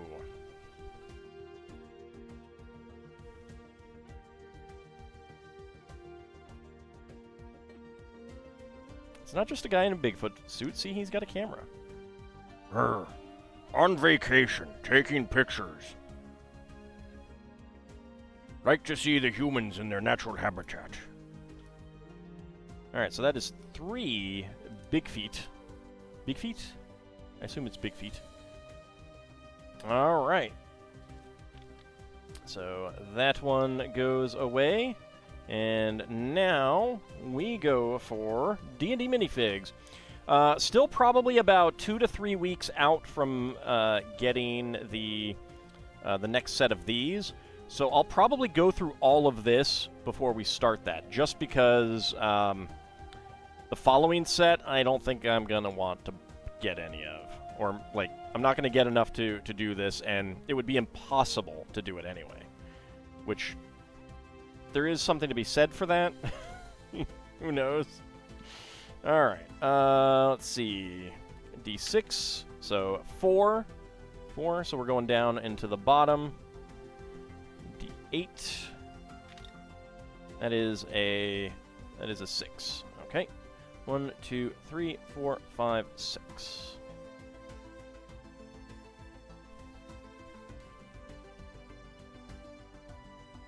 Alright. Now, I did a lot of predictions, so I might have to... I don't know if how far back this goes. Hey, alright! Just one back there. Alright, it's the very last one that I can just load up. Start the prediction. Can I guess what is inside the minifig pack? Let's go ahead and get on to the scale. I need my D12, because we will roll that. Alright, so again, I will try to guess it by shaking it. Then I will roll a die, and then we will weigh it. Wonder if it's possible to have a settlement in the phlogiston? Yes, it is. It definitely is. There isn't a whole lot of concrete information about anything like that, but there are rogue planets out there, rogue moons, that kind of thing. I had planned to do some stuff with that, but it just fell by the wayside, so I like, there's a good chance that I'll be doing something else. A Leonin B movie star, and speaking up for the last guess, is a Minotaur, human, Yeti, other winter beings, relations diplomat. And then the other side wore red, and the Minotaur just gores them all. Alright, 4 for Bahamut. That would be the Paladin. 10 for Vigistry. That would be the Lady of Pain. Not a rogue AI. 5. That would be the Halfling Druid. Get your predictions in. There are still quite a few that we can get. We have gotten all of the Tiefling, all of the Dwarf, all of the Zostam, and that's about it. There's still plenty of minifigs left. Alright, just a few seconds remaining. No one's ever ready to talk? Yeah, we have not gotten any of the Lady of Pain. We have not gotten any of the Aarakocra. Those are the 2 so far that we have not gotten any of yet.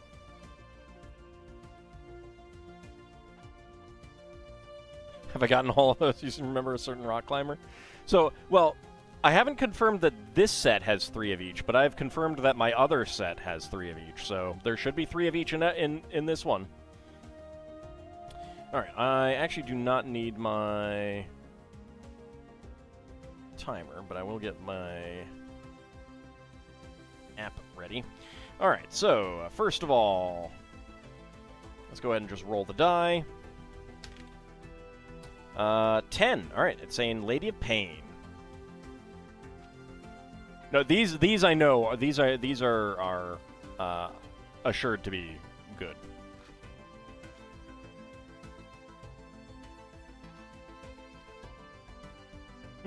Not a whole lot moving around, so I'm actually going to say the Lady of Pain. I'm going to say the Lady of Pain, because I think that there is a cloak box in there, a cape box, and I am not hearing stuff move around too much. Alright, so scale says 18.48. That does not sound like the Lady of Pain. 18.48. 49. That's close to the Aarakocra. That is close to the Gith. It cannot be the Tiefling.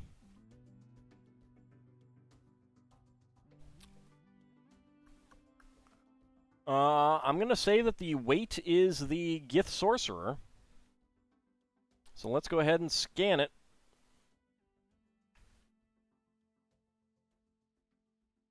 Aarakocra Ranger.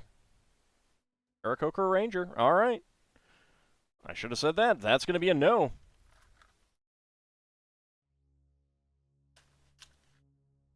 That is going to be a no.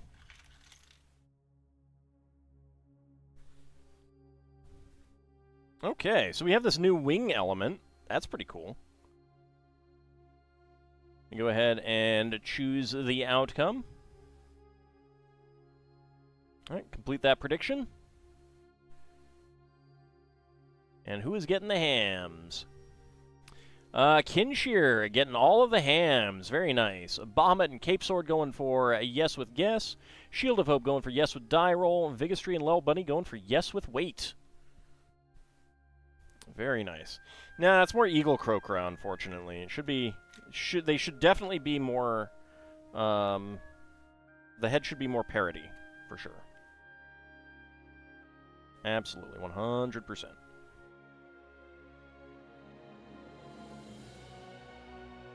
It's a neat head, though. Aarakocra, one of the 5e PC races that most DMs will say, hell to the goddamn no over. Don't know why, though. Oops, that is wrong. That is backwards. I think because flying causes issue. In 2E, I would not, because they have so many other penalties that they're actually, like, they should not have arms. They should not have separate, they should not be hexapods. They should be tetrapods. And they also, he also has a cute little puppy. Little pupper.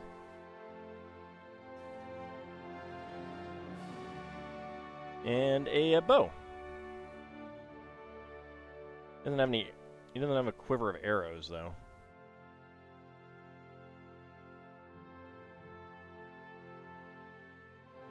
Flying rules are bad and OP. There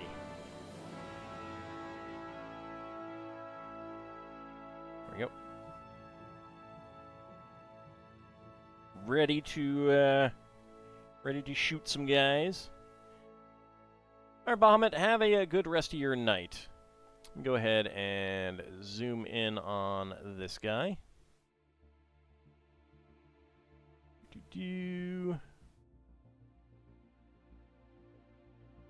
Nope, come. Where are you? There we go. All right. Zoom in.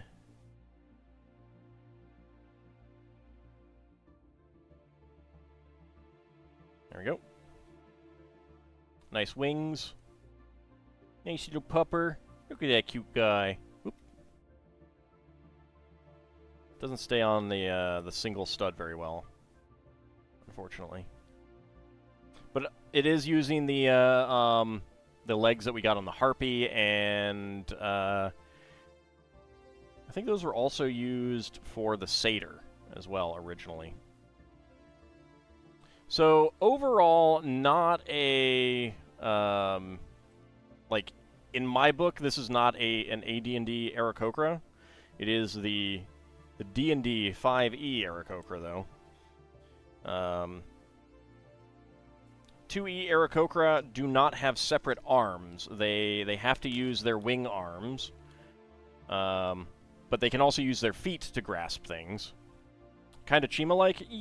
I never got enough Chima to know for sure. I don't know if they had animal heads, or if they had pieces that fit over regular minifig heads.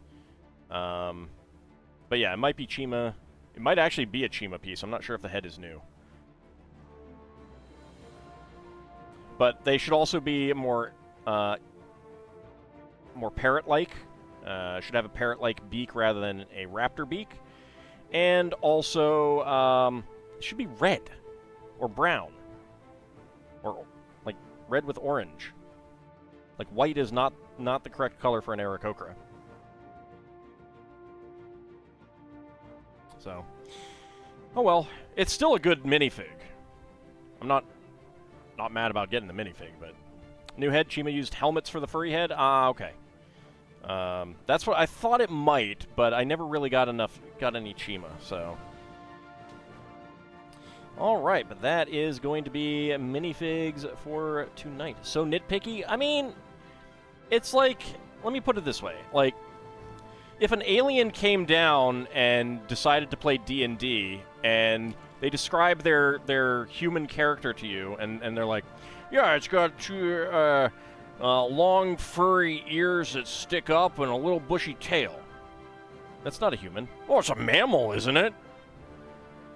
What's the difference?